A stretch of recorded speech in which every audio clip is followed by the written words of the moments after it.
My fellow New Yorkers, earlier this week I spoke to you about the ongoing investigations that have recently come to light.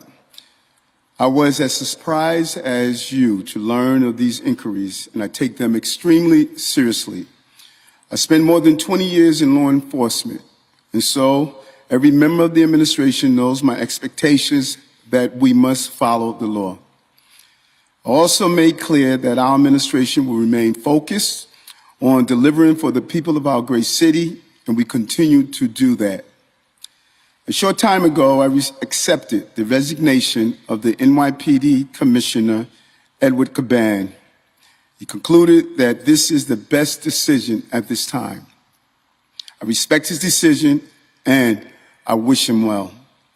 Commissioner Kaban dedicated his life to making our city safer, and we saw a drop in crime for 13 of the 14 months he served as commissioner. In his time as part of the NYPD during our administration, we removed more than 18,000 illegal guns off our streets, had the lowest number of robberies in recorded history in the month of October in our subway system and throughout the entire last few months, and just had the lowest number of shootings above ground ever in the history of recorded history in this city in August.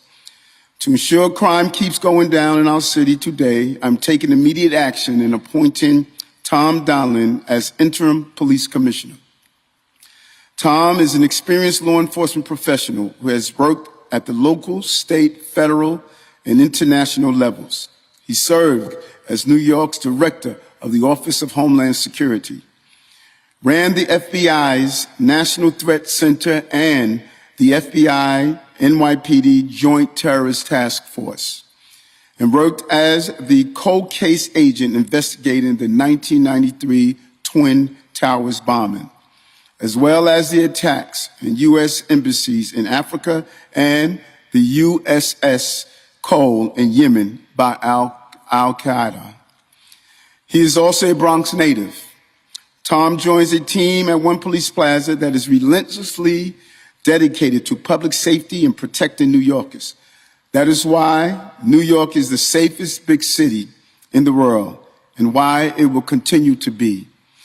I thank incoming Commissioner Donlin for stepping in during this critical moment.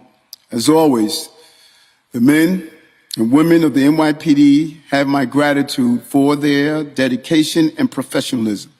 I thank them for their command and their decision-making as we move forward, and for continuing to service that they deliver to all New Yorkers. Thank you, and God bless our great city and a bright future ahead. Thank you.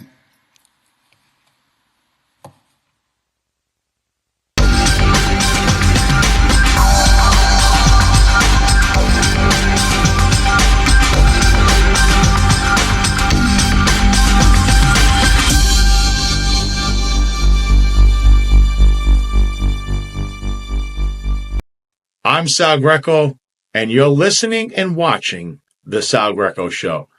What you just saw was New York City Mayor Eric Dym come out for a mini press conference. We didn't hear his song, It's New York. You didn't hear that.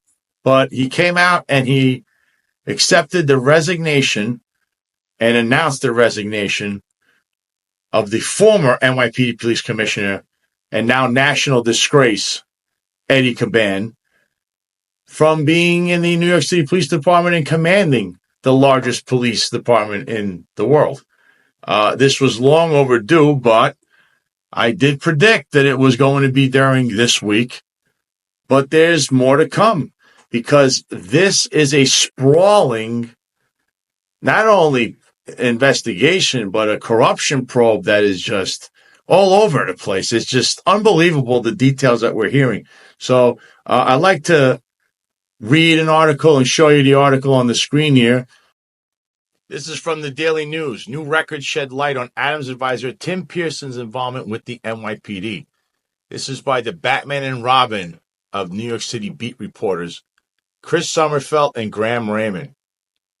Tim Pearson, one of Mayor Adams' most powerful advisors, has since 2022 held dozens of meetings directly related to NYPD promotions and other internal department matters, according to schedule entries obtained by the Daily News that shed new light on his unusual role in police operations, an issue he faces at least one ongoing investigation over. Pearson, who runs a city government entity created by Adams called the Mayor's Office of Municipal Services Assessment, was among a group of top Adams administration officials whose electronics were seized and homes searched by federal authorities last week. The group also includes Police Commissioner Edward Kaban, who resigned Thursday, and Deputy Mayor for Public Safety Phil Banks, who's technically Pearson's boss. According to sources familiar with the matter, last week's actions are part of a corruption investigation looking at a broad range of issues, including whether city officials may have taken kickbacks. The New York Times reported Tuesday investigators are looking for evidence of bribery and violations of the Travel Act, a federal statute often charged in corruption cases that can encompass state crimes. No one has been accused of wrongdoing as the probe unfolds. Pearson, an ex-NYPD inspector, is facing investigations on several fronts. As first reported by the news this spring, one of those legal issues is a city Department investigation probe scrutinizing Pearson's role in NYPD personnel and promotional matters. The probe was launched after the news outlet The City reported last year that Pearson has enjoyed the unusual power of approving and rejecting NYPD promotions. The DOI probe also came to light after several current and former NYPD officers working for the MSA unit sued Pearson over allegations he engaged in sexual misconduct and professionally retaliated against them when he spoke out. Several of those officers have since been approached by FBI agents asking questions about Pearson and his role running the unit. A batch of Pearson's daily schedule entries obtained by the news this month via Freedom of Information law request provides new insight into how extensive his involvement in NYPD affairs has been, even though he's not a member of the department. Retired NYPD Captain John Eterno, who served in the department for over 2 decades, said police chain of command protocols dictate the civilian city officials like Pearson should go through the police commissioner's office if they want something done. Such requests should then be passed down the chain to avoid police officials taking orders from voices outside the department, he said. Ex-NYPD Commissioner Keyshawn Sewell's June 2023 resignation came after sources said she had concerns about being micromanaged by Adams' top advisors, including Pearson and Deputy Mayor Banks. Eterno, who's now a criminal justice professor at Malloy College, said Pearson's involvement in internal police affairs is concerning. City Hall needs to allow the NYPD to do its work without interference, he said. If City Hall needs or wants something, they should work through the chain of command and go to the police commissioner. The records obtained by the news show that on October 20, 2023, Pearson held a meeting listed as being specifically about NYPD promotions, the records show. The meeting entry doesn't reveal who else was in attendance, but a few weeks later, Pearson held what's described as an NYPD promotions huddle on November 16, 2023. The next day, he held another NYPD promotions huddle, the records say. A few months prior to that, the schedule will show Pearson interviewed NYPD Deputy Commissioner of Public Information candidates, first on July 8, 2023, and then on July 21st, 2023. The names of the candidates are redacted from the records. Then Police Commissioner Kaban appointed Tariq Shepard to the top department spokesman post on August 7, 2023.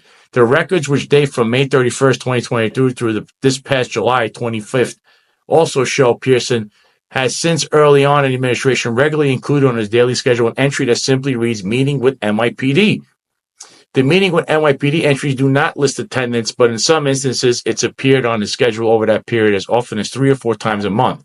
Pearson's MSA office is staffed largely by cops. Additionally, Pearson's schedule he has routinely met with a range of individual NYPD chiefs, inspectors, captains, detectives, and lieutenants for unspecified reasons over the past 2 years. Among those meetings was a sit-down with Pearson held May 3rd, 2023, with NYPD Internal Affairs Chief Miguel Iglesias and Internal Affairs Inspector Michael Riccardi at his office in Manhattan's Verizon building.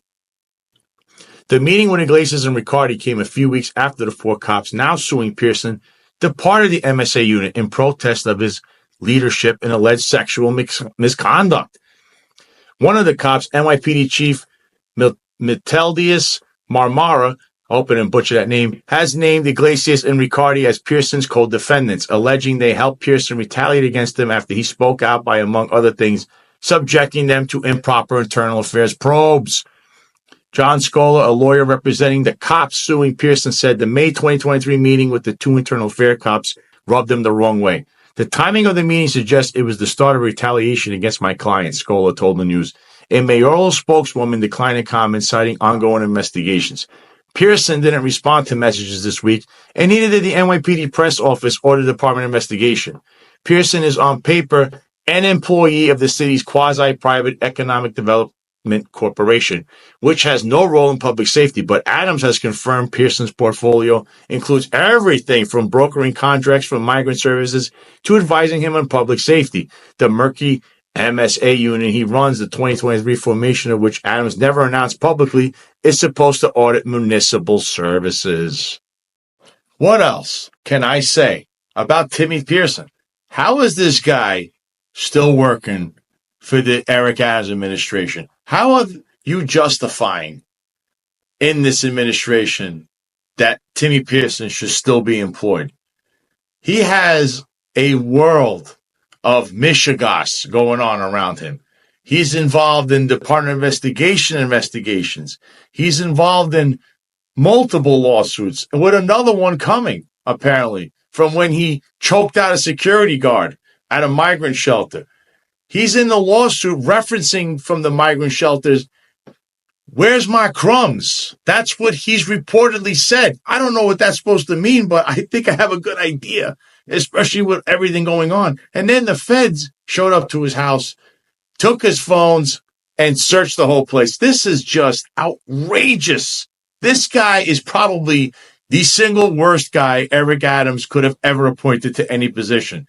And now you're hearing about him making meetings in the NYPD and making decisions in the NYPD, which was originally one of the allegations in the lawsuit. Once again, I'd like to remind people, a civil lawsuit sometimes leads to criminal probes.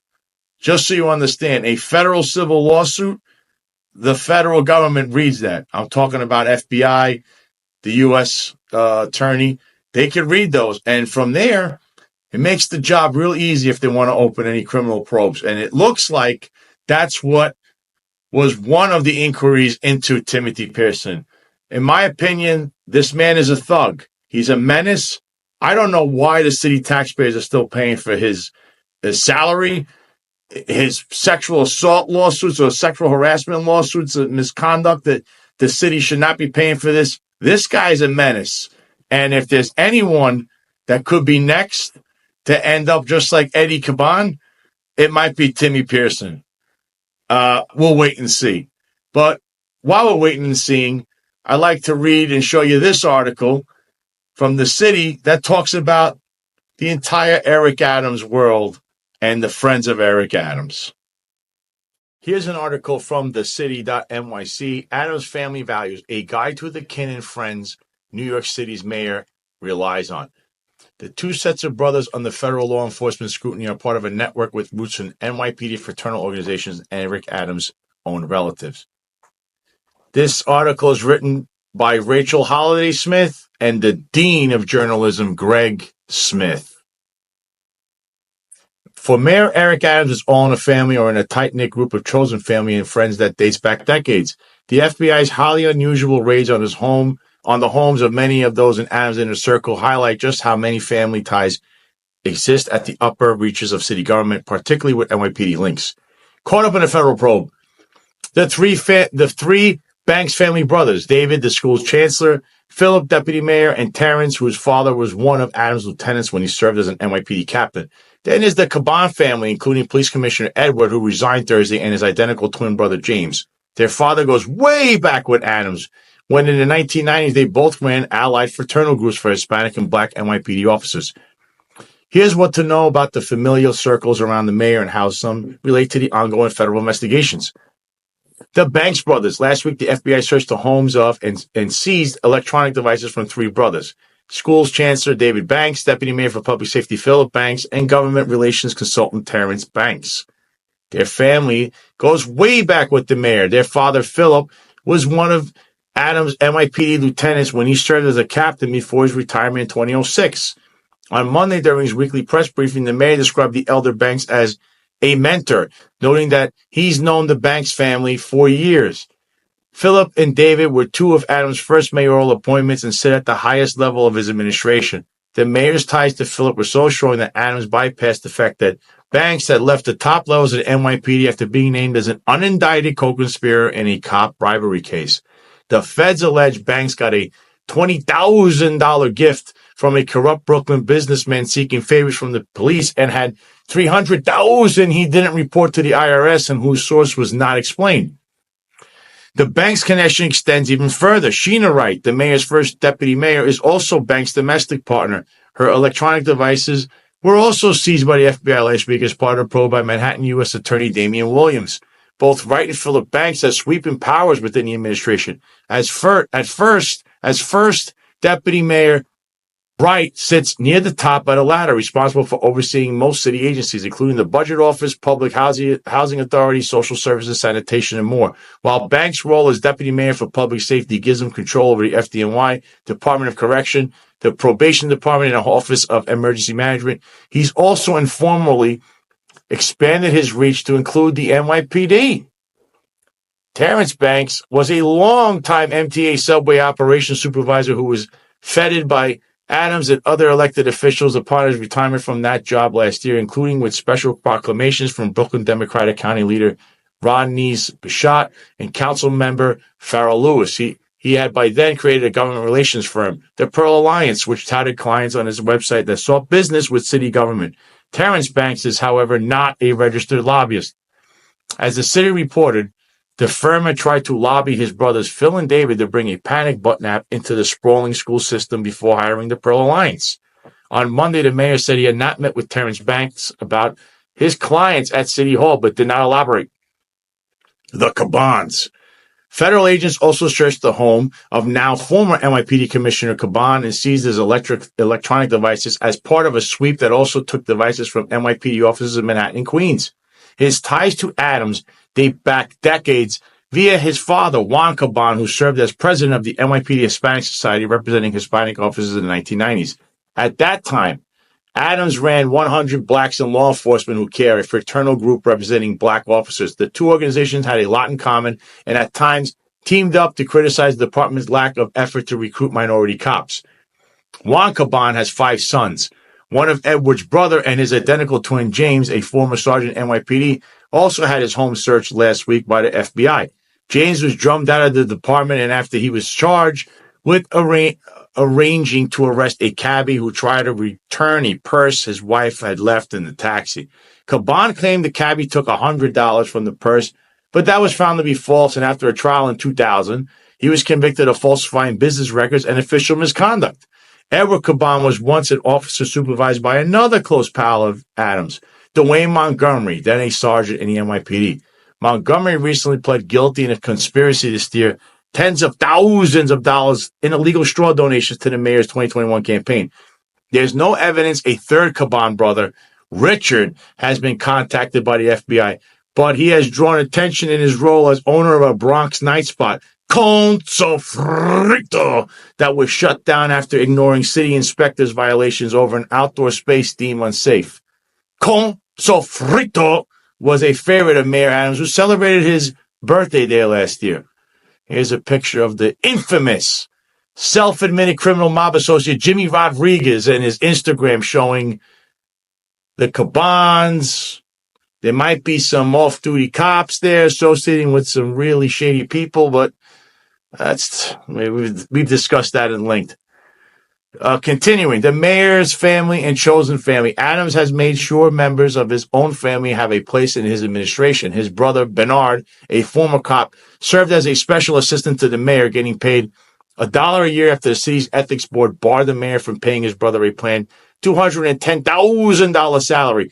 And his sister-in-law, Sharon Adams, got a $150,000 a year gig in the Department of Education, the city previously reported. Many people in the mayor's inner circle are his chosen family, but made up of law friends from long ago, such as Lisa White, a former 911 operator who got $241,000 a year gig as an NYPD deputy commissioner. Adams claimed her address as a residence when running for office. A prominent figure with a wide-ranging role in helping Adams run the city is Timothy Pearson, a former NYPD cop who's said to be among the mayor's closest friends dating back to when both were serving in management positions in the NYPD. Pearson as an inspector, Adams was a captain. Adams appointed him to a senior mayoral aide in May 2022, hiring him through the City Economic Development Corporation, an arrangement that allowed Pearson to keep collecting his police department pension. Pearson is currently facing 4 lawsuits accusing him of sexual harassment and retaliation and 2 inquiries by the City Department investigation. He also had his home searched and his devices seized by federal agents last week. In one of the lawsuits, a former NYPD chief, Miltiades Marmara, hope I didn't butcher that name, describes his interactions with the mayor's brother Bernard. Marmara said when he notified Bernard Adams about accusations that Pearson was sexually harassing female staffers, Adams dismissed them, stating, "That's just Tim being Tim." Add another top aide, perhaps the mayor's closest ally, also has ties to the mayor's days as a cop. Ingrid Lewis Martin, his chief advisor, is married to Glenn Martin, who was in a police academy with Adams and became one of his closest friends. She's been with Adams for years, serving as a top aide when he was a state senator representing Crown Heights, as his top deputy when he was Brooklyn Borough president, and as a top advisor in all of his political campaigns. There's been no indication that federal authorities have sought evidence from Lewis Martin, but she, too, has spoken of members of the City Hall circle as family, calling the mayor's director of Asian Affairs, Winnie Greco. No relation to myself, by the way. Her baby sister, when introducing her at a Gracie Mansion event, Greco's mother attended. At the event, she referred to Adams as another sibling in the family. I had the pleasure of introducing Winnie's mom to her son. Greco's niece, Wai Ying Cheng, was hired by the mayor's office at a salary of $80,000 and now earns $120,000 according to city records. Greco has also been closely associated with Adams' son, Jordan Coleman. Documented reported that Coleman traveled with Greco to San Francisco to present a commendation to a family association there. His stay in a taxpayer-funded hotel shelter in Queens, where Greco was living, owned by a major mayoral donor, is under a Department of Investigation review. Federal agents searched Greco's 2 Bronx homes in February, part of an investigation conducted by Brooklyn U.S. Attorney Breon Peace. Ethics authorities. Adams' activities brush up against strict city ethics rules that bar using public office to benefit family and associate with things like city jobs or contracts. It covers spouses, domestic partners, children, parents, siblings, and anyone who has a business or financial relationship with the public servant. The rules are why the City Conflict of Interest Boards told Adams he could not hire his brother. But enforcing those laws is tough, said Columbia law professor Richard Briffault, former chair of the city's Conflict of Interest Board, in part because there is no city agency or staff that proactively roots out the wrongdoing. It's not a police force that goes out there and does patrol. It's more like a fire department that responds to alarms, he said. In the Adams administration, it's been clear from the start that the mayor does seem to have a high level of trust in certain people with whom he's closely connected, he said. But whether any of those actions veer into unlawfulness or whether there is proof is unknown. You should be using your public power for public benefit. It's wrong to use it for a private benefit for yourself and then for people with whom you are associated with, he said. And there you have it. The Adams family tree, we'll call it. Whether it's the Banks brothers, who Philip Banks, he's being investigated for what his influence peddling. That's bottom line. That's what he's being looked at. So are his brothers. Sheena Wright, I have no idea what she could have done, but it sounds like influence peddling. Then we have the Kaban brothers, who are official misconduct from the former police commissioner, who should be indicted forthwith.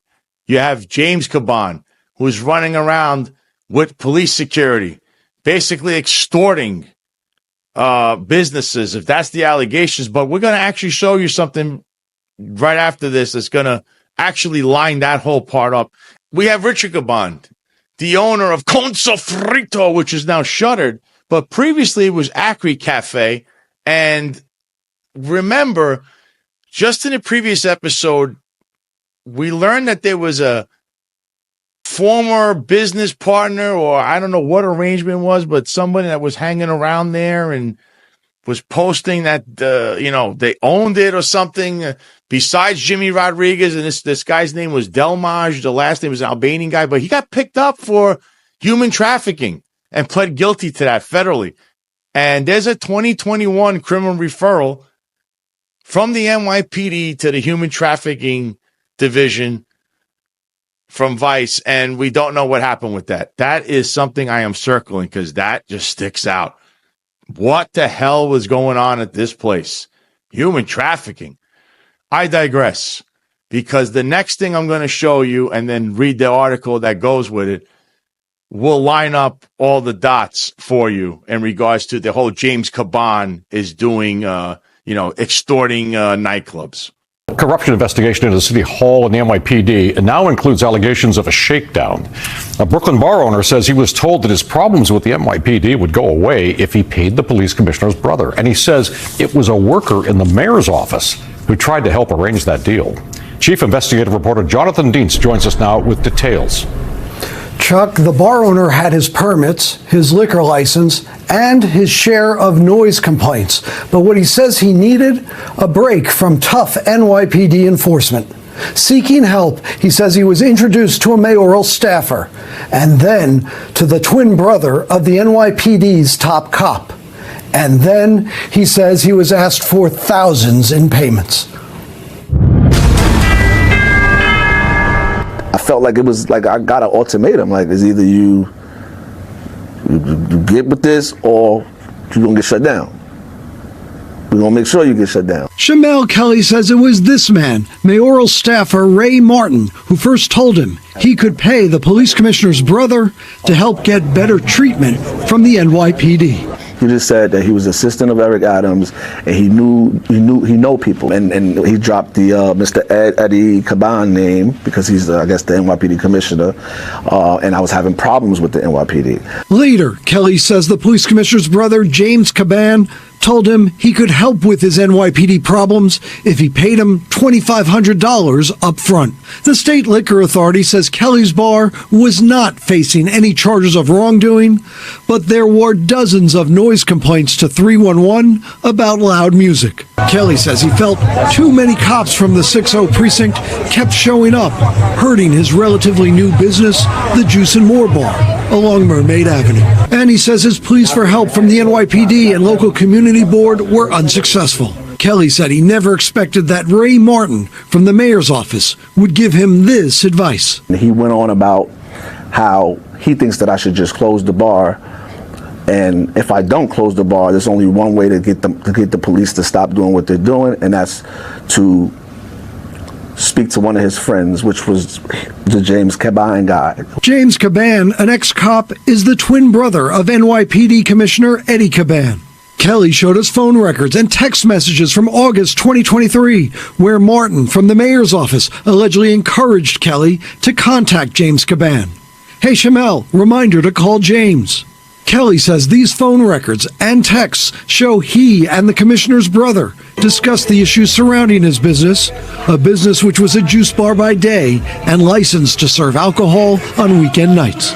James Kaban allegedly wrote, spoke to the commanding officer, and the biggest complaint from the community board is that you're registered as a juice bar, and now you're doing parties there. Lots of noise complaints. If you have a license to serve alcohol, it shouldn't matter.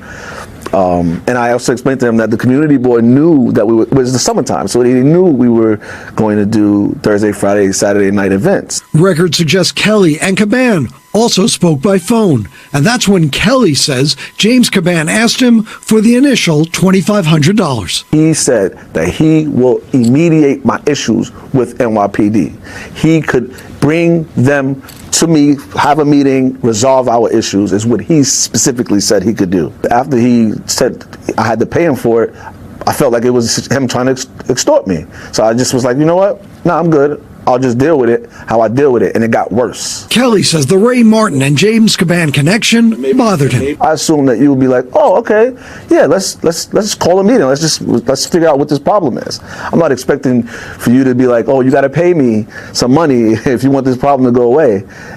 Nah, that doesn't fall with me. Martin did not return requests for comment.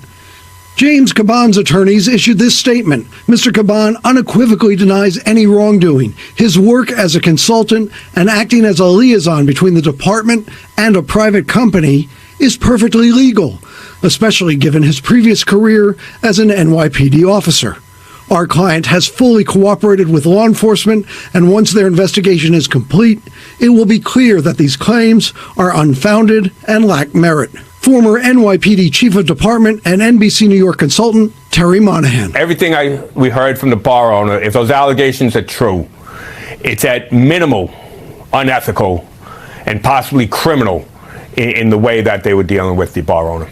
I've been really like hurt, disappointed, stressed, depressed. Kelly is not just making the allegations now. He posted his concerns on social media back in February, but at the time, few noticed. As for Juice and More, Kelly closed it down in February. I don't think it was just me. I think that's probably a thing that's going on in New York City specifically, to be honest. City Hall late today issued this statement. We appreciate WNBC for bringing this information to our attention yesterday afternoon. After receiving this inquiry, we immediately began an internal review and found that Mr. Martin violated the terms of his employment. Mr. Martin was terminated for cause yesterday. We expect all city employees to act ethically and in the public interest. That staffer, Martin, now fired, and again, he has not returned requests for comment.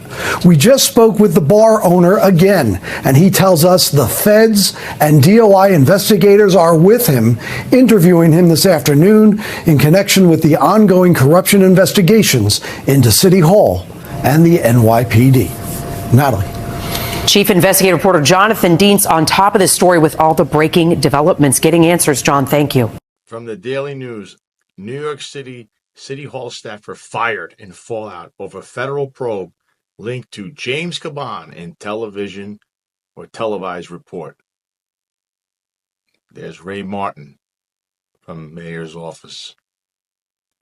This is by Chris Sommerfeld and Graham Raymond, the 1-2 lethal combination on the beat report in New York City, covering City Hall and the NYPD. A City Hall staffer was fired Wednesday after reportedly referring a Brooklyn bar owner to James Kaban, the twin brother of now former Police Commissioner Edward Kaban, who was under scrutiny from the feds for using his family ties to drum up security business. Raymond Martin, an operation coordinator in the mayor's community affairs unit, was let go for violating the terms of his employment, mayoral spokesperson Fabian Levy said, without specifying what the violation was. NBC4's Jonathan Dienst reported that after Martin referred the bar owner, Shamel Kelly, to James Kaban, Kaban asked Kelly for $2,500 to make problems with NYPD enforcement go away. He, James Kaban, said he will mediate my issues with the NYPD, Kelly said in the report. Martin most recently served as operations coordinator and community coordinator in the community affairs unit, where he began in April 10, 2023. A source familiar with his employment history said he made just over $74,000 in 2023. Immediately before that, he worked in the Office of Media and Entertainment, the sources said. Levy tied Martin's departure to the reporting by NBC. We appreciate WNBC for bringing this information to our attention yesterday afternoon. After receiving this inquiry, we immediately began an internal review and found out that Mr. Martin violated the terms of his employment, Levy said. Mr. Martin was terminated for cause yesterday. We expect all city employees to act ethically and in the public's interest. In addition to Edward Kaban, 4 other top administration officials, including Deputy Mayor Phyllis Banks and Sheena Wright, School Chancellor David Banks, and Senior Mayoral Advisor Timothy Pearson had their phones taken last week by federal agents. In the NBC report, Kelly said he was getting hit with noise complaints at his juice and more spot on Mermaid Avenue near West 19th Street in Coney Island, pressed by officers from the 6th Precinct to address the complaints when he reached out to Martin for help. Martin then referred Kelly to James Kaban, who could help eliminate the pressure from the NYPD, he said in a report. Martin said he was an assistant of Eric Adams, and he knew people, and he dropped the name of Police Commissioner Eddie Kaban, and I was having problems with the NYPD, Kelly told NBC. Through his lawyers, James Kaban denied wrongdoing, the report said, echoing similar statements Kaban's reps have made to the news. His work as a consultant and acting as a liaison between the department and a private company is perfectly legal, especially given his previous career as an NYPD officer, the statement said. Sean Hecker, a prominent white-collar defense attorney, retained the James Kaban's lawyer, previously told the news in a statement that our client has fully cooperated with law enforcement, and once the investigation is complete, it will be clear that these claims are unfounded and lack merit. Kelly said he shut down Juice and More in February. The news reported Wednesday that James Kaban received an NYPD driver and vehicle when he was in the city. His brother, Edward Kaban, resigned Thursday amid the ongoing federal probe. So this last bit that we saw on video, and then I read the article, is very disturbing. I used to work in the 60th precinct in Coney Island, almost 8 years. One of the individuals would just call them the Godfather that's in the video. I hope that they aren't involved in this, because very clearly from the evidence that was presented from the victim to NBC, this is textbook extortion. I understand James Kaban's lawyer is saying this is legal. I don't know in what country this is legal. That is not legal. That does not look legal. In my opinion, that is not legal. The audience, you could decide if you believe that's legal. That is actually extortion, and once again, will be official misconduct on anybody's behalf if they're involved, especially the police commissioner, who we already know committed official misconduct by letting James Kaban have cops drive him around as security when he's only a civilian, and no cop should be speaking to him or associating with him because he's a criminal. He's a convicted criminal. He can't be around cops, but I digress. This incident, it's in itself needs to be investigated. Everyone that was there or has responded to this place, they need to be questioned, because they may unwillingly have been involved, but there may be other people involved. And I'm talking about supervisors, and up the chain we go. I don't know where this road leads, but that's the textbook definition of extortion.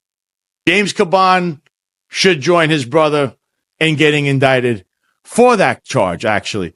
His brother, on the other hand, will be official misconduct for even allowing his brother to run around and representing the police department, but just giving him a security detail.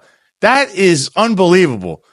So I understand. I can kind of see where this investigation is going and what the feds are looking at. This is very disturbing, especially for the police department. But I believe there's going to be more to come. There's going to be more to come out, unfortunately. And I just hope no one innocent is involved. And if you do know something, say something. Because at this point, trust me, the feds are swirling, and they're going to just gobble everyone up. Everybody who did some illegal stuff will be captured. They're going to be caught up in this. So it's a big net, and they're going to be dragging a lot of people, unfortunately.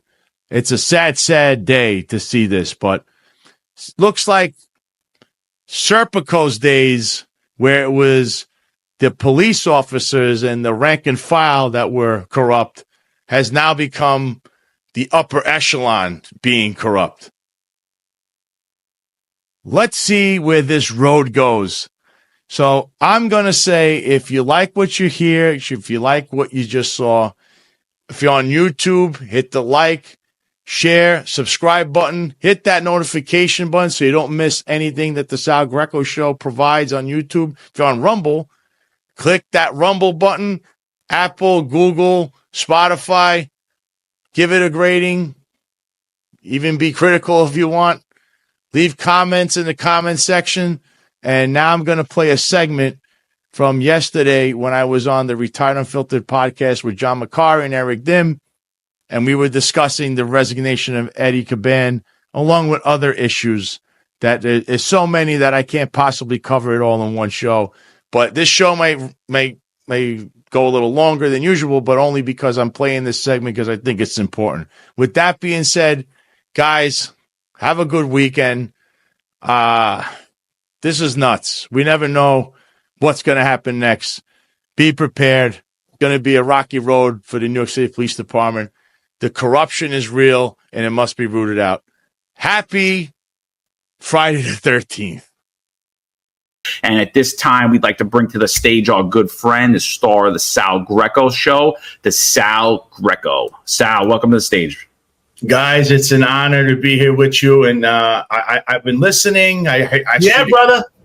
I see the comments, and I see everybody wanting to, comment on their own way, making conspiracy theories. So I want to start. I want to show you this.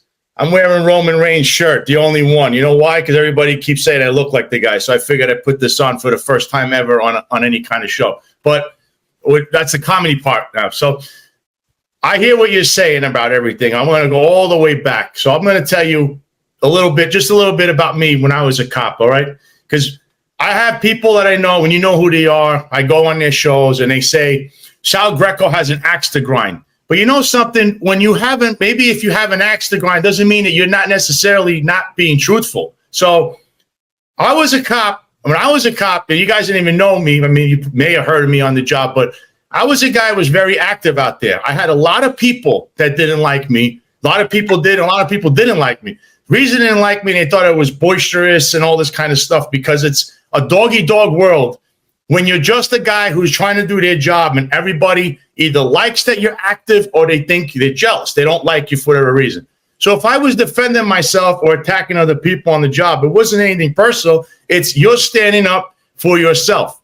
But I could tell you, I didn't want to make anything personal on the job because everybody's still a cop. So it's not like I had any personal beefs. You know, that time in my life, that era is over. But I was a guy that I didn't say anything. I just went out and proved it. So if somebody would go out there and they got a position, let's say in a conditions team or something, and they didn't really earn it because of nepotism or cronyism, which is you guys always talk about that stuff. I said, okay, then I would go out there and I did stuff that they didn't like. So in 1 month, I would make more arrests and more C summonses than everybody on the crime team, everybody on the conditions team. And guess what? They were getting sued and they were getting CCRB, and Sal Greco has a clean record. People hate that. But you got to be smart. And I'm not saying I'm smarter than anyone else, just I use my brain to do things. That's the kind of way now you're seeing with all of this. So what I'm leading to with this is a national embarrassment.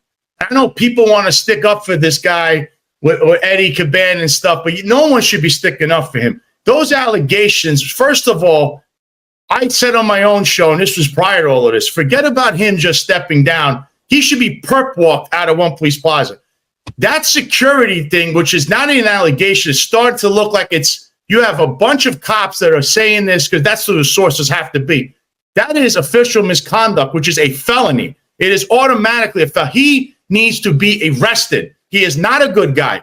Everything he's ever done is tarnished because as a police commissioner, he had a chance to change his life. Now, I mentioned this on Sid Rosenberg's show. The rumor on the street has been for years, the Kaban brothers, along with the aforementioned, the infamous, the guy that threatened you, Jimmy Rodriguez, a self-admitted criminal and a mob associate who owned Jimmy's Bronx Cafe, probably the last thing he's ever owned is on a piece of paper. They were running security out of there. It was a small operation. So I guess 30 years, some odd years ago, you hear these rumors in the street. Does this really surprise anybody to hear a protection security racket? Really? If you're on law enforcement and you know what I'm talking about, this is a rumor. I mean, if I heard it, how many other people know it? The rumor is, you know how they had that other show they called the Mayor of Kingston? He's the mayor of the Bronx, Eddie Kaban. That's his nickname, for God's sakes. I don't want to hear it when people start trying to spin things. And then this conspiracy. I hear that. I heard someone I know that you just mentioned and saying, the fall guy or Eric Adams spoke out against the Biden administration. Guys, look, I think people have Trump deranged syndrome on the other side, too, even people on the right. Not everything is about that man. I've been as close as, listen, I lost my career, okay, because of my friendship with Roger Stone and my support for that guy.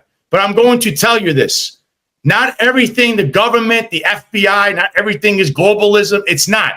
When it comes to that man, yes, a lot of forces don't like him, and they're going to try to hurt people in and around him. But that doesn't mean that there's other people on the same agencies that aren't doing their job. There's a job to do. They have to be honest. They have to do things. Right away, I saw this guy as a globalist. They just put him as a police commissioner. 2 seconds in, conspiracy central. That's insane. You don't even know. All right, but Sal, not to cut you off. Sal, I know, not to cut you off, but listen, what what should happen? Like, what do you think now? The police commissioner just stepped down. They just installed somebody else. What do you believe should happen now? Are John Schell, Kaz Daughtry, Tani Kinsella, Tariq Shepard, are they fit to continue to lead the New York City Police Department? Absolutely not. They should all. The appearance of impropriety is they all either knew about it. They stand in the same room with the guy. Heck, right now, anybody who's been pictured at Con Sofrito with Eddie Kaban, you have to question them. What do you know of anything of what this man was doing? How close are you with him? What are their messages? It just looks bad because it's the police department, John. It's not civilians. Civilians we know, but police department, the look of impropriety, the allegations we're hearing, and it's ever expanding because it sounds like there's two different things going on at the same time that they coincide together somehow, because you hear the Kaban brothers and then you hear the Banks brothers. They love to live the wild life. They go into different nightclubs themselves and splashing. Where's this money coming from?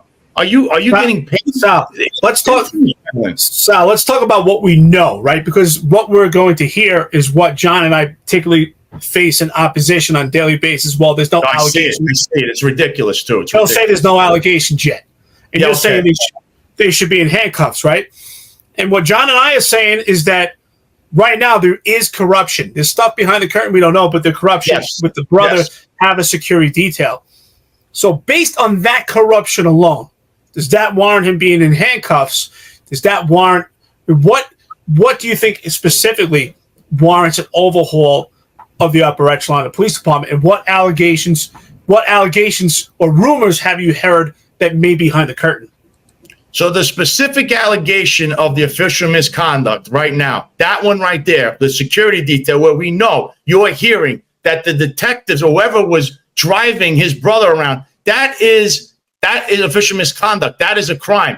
Eddie Kaban, who is the police commissioner and authorized that, needs to be arrested. He's the one guy right now with the crime. That's an actual crime. He's the one. Everything else right now needs to continue because we really don't know what the feds have. But there are troubling things, and I understand last night, Eric. Wait. Would you say only the brother should be arrested? I'm saying Eddie Kaban, out of this right now, officially should be arrested. Everybody, we still don't even know what his brother he might have done more than what we're looking at. That's why they continue to look at. I'm saying just for the official misconduct, we already have Eddie Kaban committing a crime right there. Right. That's why we're saying exactly. What rumors have you heard that's going on behind the curtain that may come out? There's more stuff because, again, I keep pointing to everybody. Con Sofrito, where everybody just, it's just a nightclub. Oh, let me tell you something.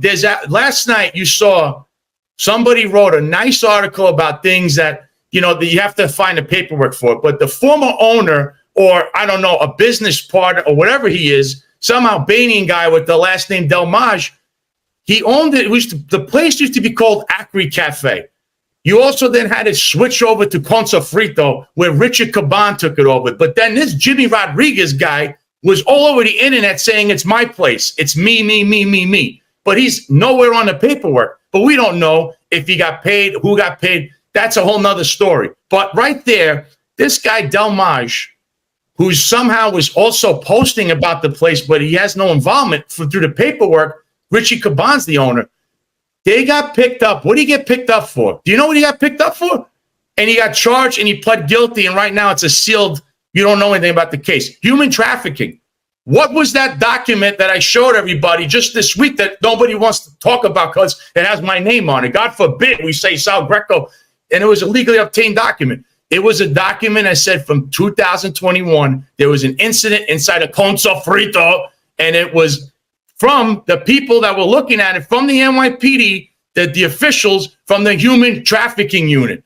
Whatever happened to this investigation? Because then the SLA had an open investigation and it was closed. They continued to party, and then you hear everything else that happened. You had the shed, we had all that other stuff that we could say over and over again, but I think everybody knows it by now. And who was over there, Eric?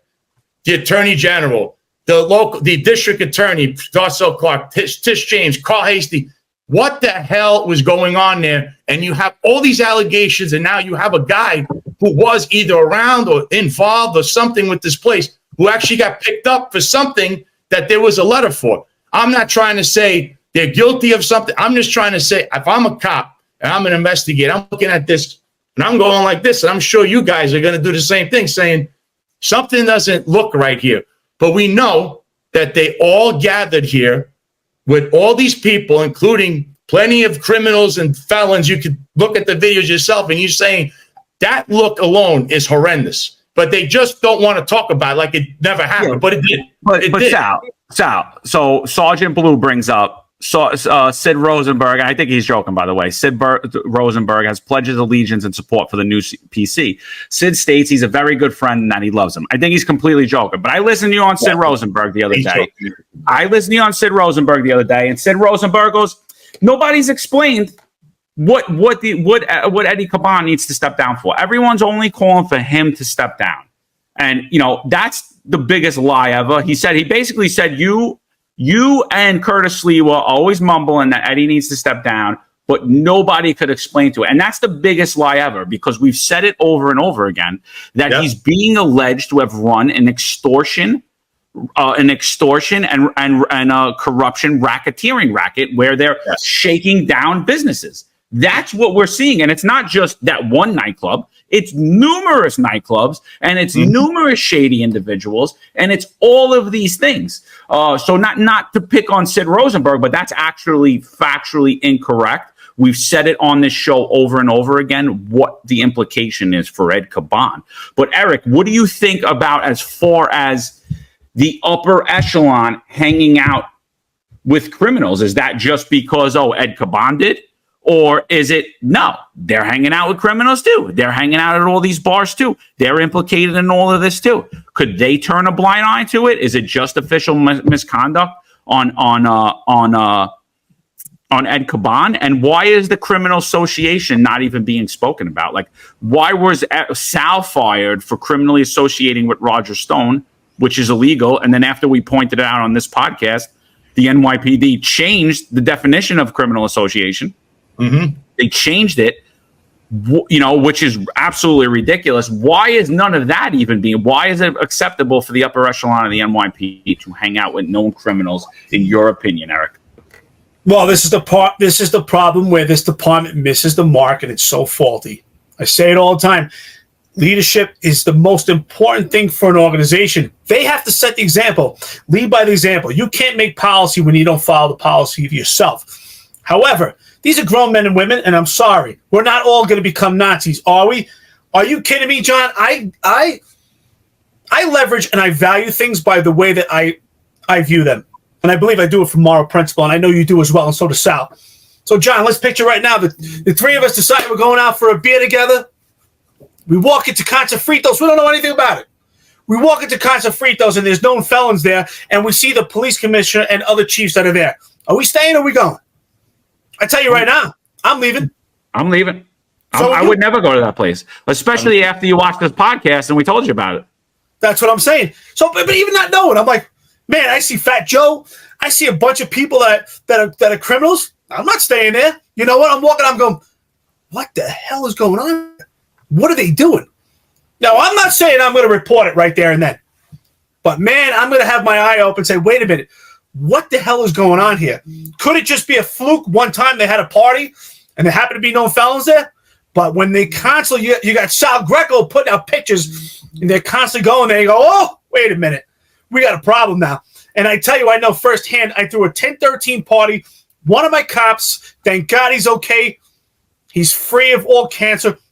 He was suffering from leukemia. And I threw a 1013 party for him out in the tough parts of Long Island. Just kidding when I say tough parts, but out in Long Island, because that's where he lived. We threw a party for him at 1013, and the hoops that I had to go through to raise him money, the checks that I had to go through internal affairs is amazing to me when I see this going on. When Sal, you're exposed to this hypocrisy of what's going on in Concha-Fritos, I'm like, oh my God, I think back what I had to go through. And then I had to do a post follow-up report. So anybody on here that is internal affairs, former internal affairs, I had to do a post follow-up and show them receipts and that we paid for and show them how we got the money that we raised for this police officer. Thank God he's a detective now, and thank God he's okay. He's a fellow Marine. He knows what I'm talking about.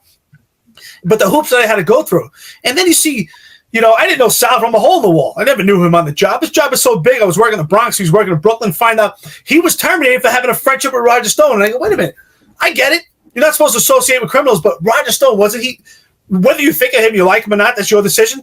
But wasn't he pardoned? And to my knowledge, when you're pardoned, it's basically like your criminal record is swiped clean. And then he gets terminated. And man, the politics start to come on. You see the political arena that's going on here. It's disgusting. Everyone that goes to that place, if you go there more than one time, you're implicated. It's disgusting that the fraternal organizations are having their parties there. Pat Lynch had their party. So now we have to say everybody saw what's going on. It's like, you ever see the movie Alpha Dog? You ever see that movie Alpha Dog? Yeah. It's with Justin Timberlake, right? And the kid gets kidnapped. It's a true story, and they end up killing him. But what they put in the movie, witness number 1, witness number 50, and they show that everybody saw that something was going on, and nobody said a word, and the kid got killed. That's what's going on here. All right, listen, I just brought up on the screen this Dominicans for Trump rally, and the reason I'm bringing this up is because it weighs in heavily what's going on. We've been saying for 2 years that this department has become heavily politicized. Law enforcement, you need to be apolitical. It's a well-known fact. We all support Donald Trump on the show. All of you guys know it. We're not MAGA sycophants, but we do support Donald Trump. We lead right? But we call out Republicans left and right. Actually, I think more Republican elected have me blocked than actually the left, and I go after the left nonstop more than I even go after the right. But the reason I'm bringing this up is because they're looking to hold a rally. Dominicans for Trump are looking to hold a rally. This is coming in from the Northern Manhattan Republicans, and they're looking to hold a rally, and they get the permit to hold the rally, but they ask for a sound permit, and the sound permit is being denied by the NYPD's 33rd precinct. I mean, to me, that's a political stance. Yes. I tweeted about this last night, and I said, if this was Dominicans for Harris rally, they would have got that sound permit no problem. And so if we're playing political games, corruption's right around the corner, right? Because it's so ripe for corruption. Sal, what do you think about this? Should they have gotten the sound permit? And do you think this is political?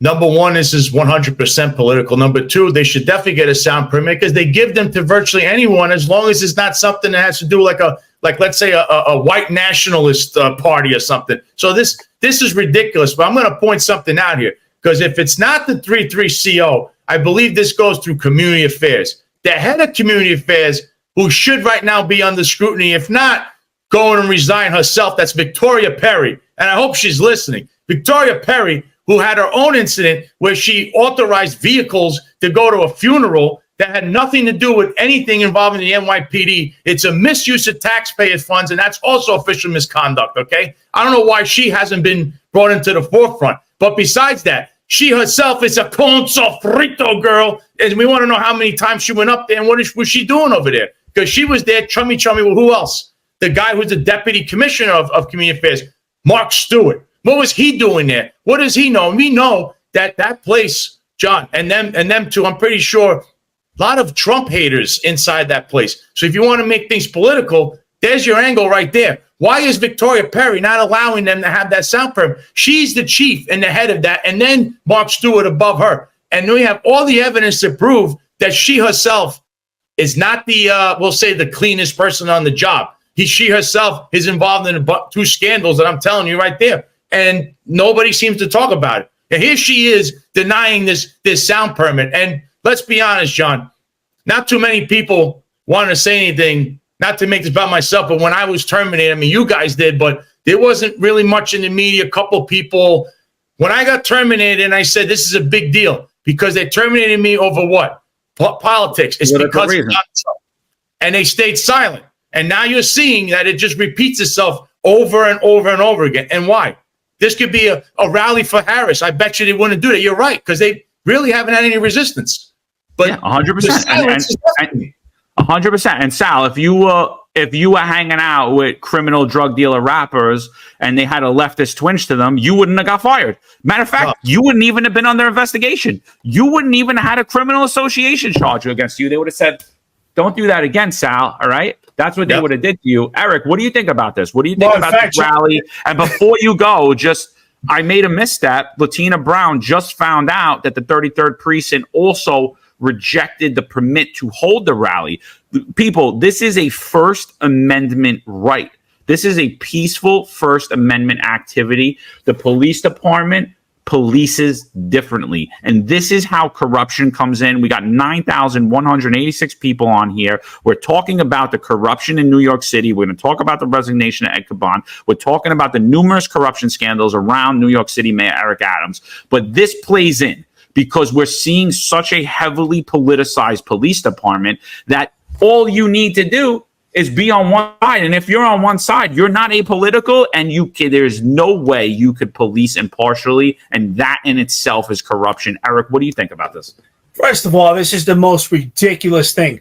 All right. Because I can tell you work in the South Bronx, and anybody who knows the area knows exactly what I'm talking about. Mm-hmm. And you want to talk about, we're talking about Dominicans right now. You go to 166 in Webster, go there on a Friday night and Saturday night. There's no sound permit. It's the loudest noise you ever heard in your entire life. First of all, the Dominicans come. They come in cars, souped up. It looks like the Fast and the Furious with the biggest boom box speakers. There's girls all over the place, scantily dressed. There's a huge party. They're dancing to the max. There's no sound permit, and it takes hours to shut this thing down. So the fact that they will not issue a sound permit or even a permit at all for this is laughable. So, Sal, John, I don't know if you know what I'm talking about with that spot, but 166 in West. Dyckman Avenue, right? Dyckman Street, Dyckman Avenue. This is in the Bronx, 166 in Webster, man. I'm telling you, could probably hear it from the heights. The noise is incredible. It's at the McDonald's parking lot. I think the McDonald's parking lot was actually redone there. But the noise, like you wouldn't believe. It's unbelievable what goes on there. And there's no sound permit. And I'm not kidding. It takes hours to clear them out. And, and yet they need a sound permit. It's just ridiculous, laughable. We see how politics has affected policing, especially with the NYPD. It's no longer apolitical. That's why I stand with this, with the Dominicans for Trump rally. They should get a permit. They should get a sound permit. The job should be exposed how ridiculous this is. This is absolutely ridiculous. Again, it would just show, I think, I can't believe we're at this point that we're even talking about it. You know what I'm saying? So I can't believe that we're even talking about it. That's why I want you to be vindicated, compensated, and if you ever want to be reinstated. But I got to be honest, I don't think you would go back at this point, especially with the way the police department is right now and the way you've been speaking out about the truth. You'd have to be. Eric, something? We're talking about this, but something? I see that the NYPD Hispanic Society and Desi Society, they're Hispanic, right? And Dominican. Where are they on this? They have a position, or are they going to keep posting how great Eddie Kaban is while they're hanging out with him at Concha Frito and other shady places, we'll say? Where are they with this? Well, we spoke about this. John and I spoke about this earlier. You're absolutely right. We both are disappointed by the actions of the fraternal organizations. I don't see them as organizations as camaraderie anymore, as morale boosters. Maybe they are morale boosters because the nepotism that's connected to the upper echelon has created promotions and better transfers. And I get it. There should be a portion to that, right?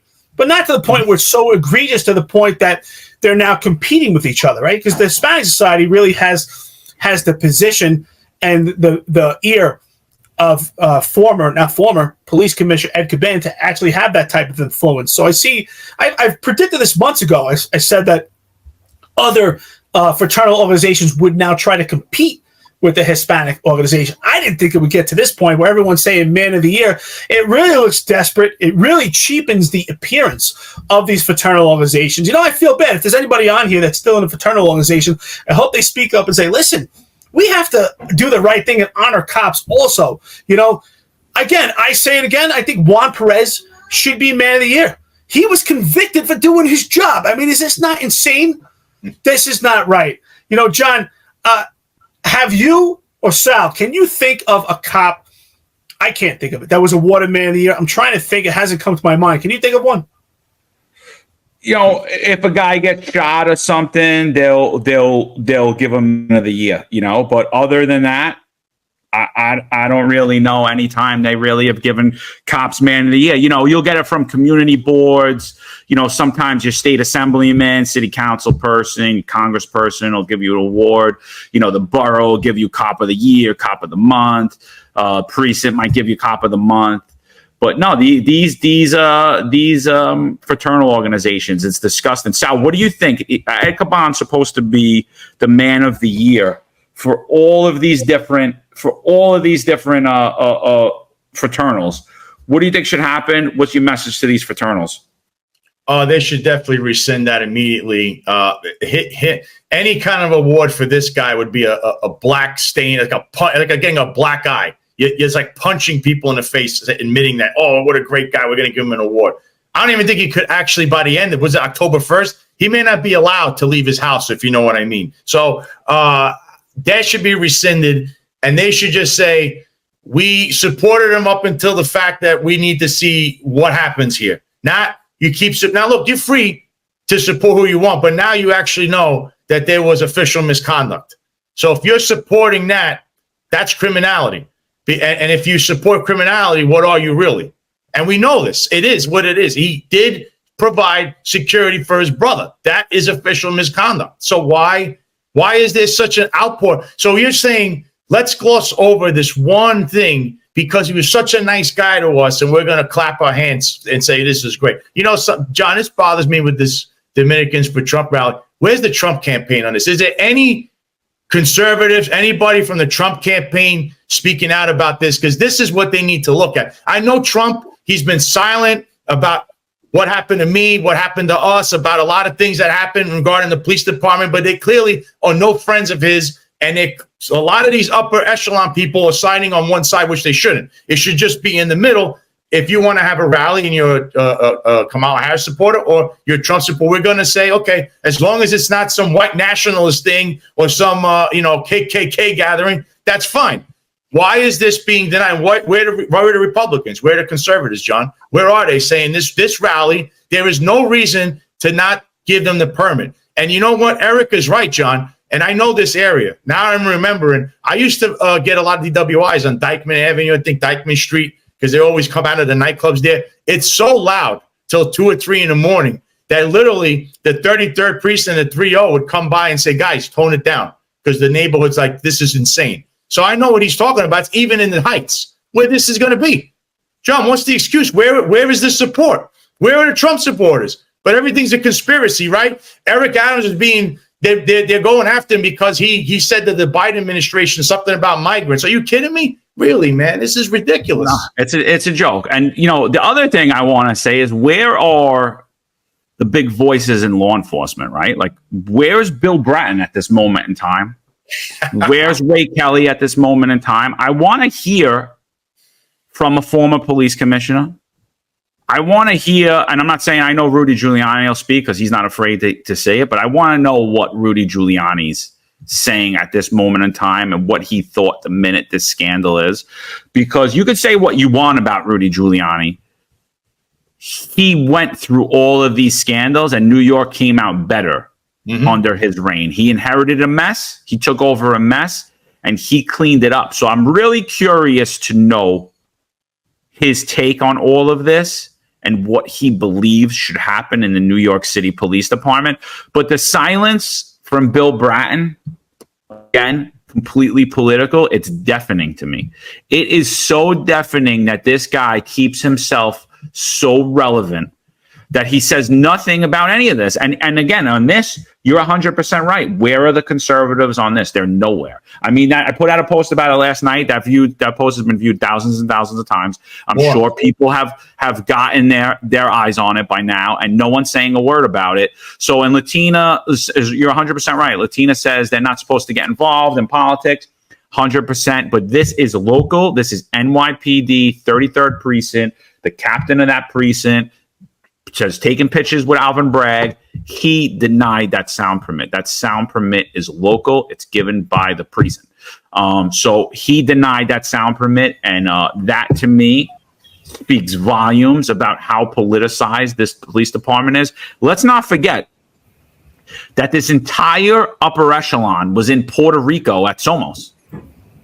That is a Democratic fundraising event. What the hell is the New York City Police Department doing there? What are they doing? They have no business being there. I mean, and by all means, a lot of the attacks, I think, came from a lot of the memes that we put out of Ed Kaban traveling around the world like he was the police commissioner of the world, and all of those things raised eyebrows. Every single one of those trips, people are like, wait, why'd this guy go to Qatar several times? Why is he in the Dominican Republic? Why is Eric Adams saying he's in the Dominican Republic doing several agreements? And we still till today don't know what those agreements were.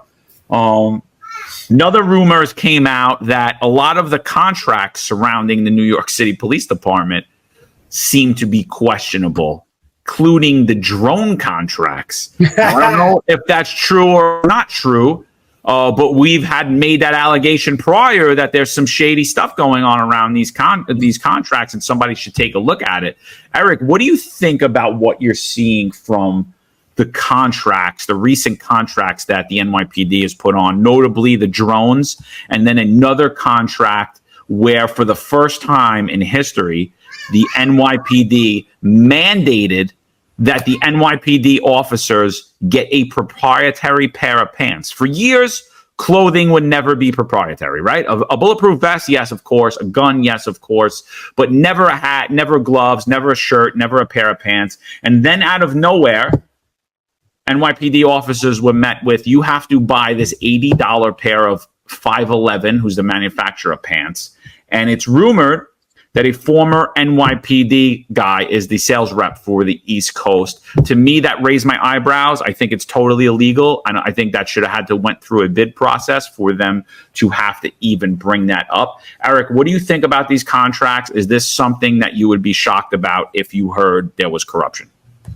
No, absolutely not. So this was brought to our attention, if you remember, John, months ago. We have an unidentified credible source, which I'm not going to release, of course, for the safety of this person, that releases information about this proprietary deal that has to deal with a former sergeant of police department. And the rumor is that this former sergeant of the police department worked in the equipment section, dealing with actually these uniforms, and on retirement is also a sales rep for 511. So that's a clear conflict of interest. That's an appearance of impropriety, which is becoming the common theme that we're talking about this podcast of what we see going on here. I've never seen a proprietary manufacturer be the sole merchandise uniform for members of the service. And you know what?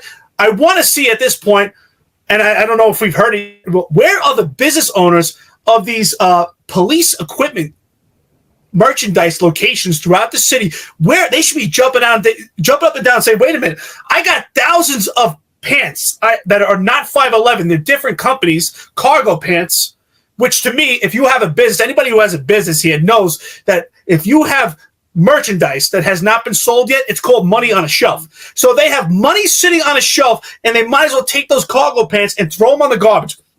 So there's businesses right now that are losing thousands of dollars. So this is a complete sign of corruption. This is an appearance of propriety. It's absolutely disgusting how we pick and identify that it's going to be 511. And I heard this may be tied to someone at the upper echelon, and I don't want to say who yet until I get more credible information on it, but that's what I'm hearing. And look, we just hear like rumors and grumbling of different forms of allegations of corruption and different angles of the upper echelon. It's not just one thing. It's several things that we hear about. I mean, at some point, it's like, man, you're throwing darts on the wall. One of these darts is going to hit the target, and it sure appears to be that way to me. And I know you think the same way, John and Sal. I'm sure you do. This is crazy. Think about it. Imagine you had a business right now, right? You got a business. You got one of these police equipment sections. You're looking at all this equipment. You can't even sell it. You can't. So you got money on the shelf. You just lost money, and at the hands of the NYPD. Insane. No, Eric, what do you think about it? I agree with you. I'm just not going to touch up on everything because it's right now we have allegations, and Eric's like, you're trying to get to what that really is. I do think that the appearance of impropriety here is very big, and really anything involving this upper echelon should be questioned, not only by city council, the comptroller, the mayor's office, everything, because what you're hearing about all of these guys is very alarming. So I'm not going to say exactly what, but the appearance of impropriety here is huge. And I'm going to wait to say exactly till further notice, until I think Eric is pulling on that yarn ball and he's getting there. It's just taking a little bit of time because it's convoluted and people are afraid to show us or whatever, tell us exactly what's going on with that. Yeah, so all right, people, we got 10,000 people in here. We're going to get some civilian perspective on here in a few minutes. 10,270 something people, still growing. So we're talking about large corruption, potential corruption scandals around the Eric Adams administration. Ed Kaban has just stepped down. Let's get into this New York Post article a little bit. And so Post just puts this out. Eric Adams taps ex-FBI official Tom Donilon as interim police commissioner after Kaban's resignation. We heard Eric Adams give probably the worst press conference in New York City history. No one even knew who he was talking about. He didn't even have him come up to introduce himself. He looked weak. He looked afraid. He looked lost. He did not look like a guy that I'm jumping into the plane. If he's the pilot, I'm going to say, you know what? I'll spend another $1,000. I'm not getting on that plane. I'm going to fly on the next plane. Thanks. Oh, I can't get my luggage. That's fine. You guys can take it. I'm not going on that plane. I'm not jumping in this plane with him. Ed Kaban has recently stepped down amid scandals that himself and his brother, along with the entire upper echelon of the NYPD, are running a protection racket / extortion racket. So with nightlife businesses. So the appointment came after he accepted the resignation of embattled Police Commissioner Edward Kaban, who stepped down amid federal probe that saw agents seize electronic devices from his home in a stunning raid last week. I'm taking immediate action in appointing Tom Donilon as interim police commissioner, Adams said in a video address. Tom is an experienced law enforcement professional who has worked at the local, state, and federal and international levels.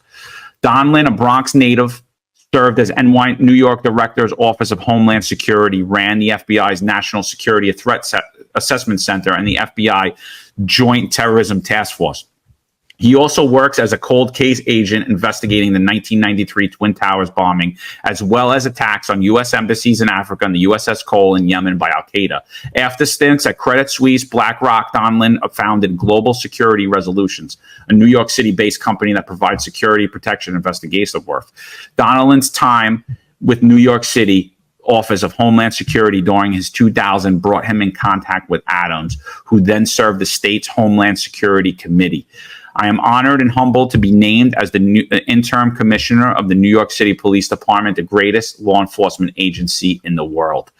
All right, Sal, what do you think about this appointment?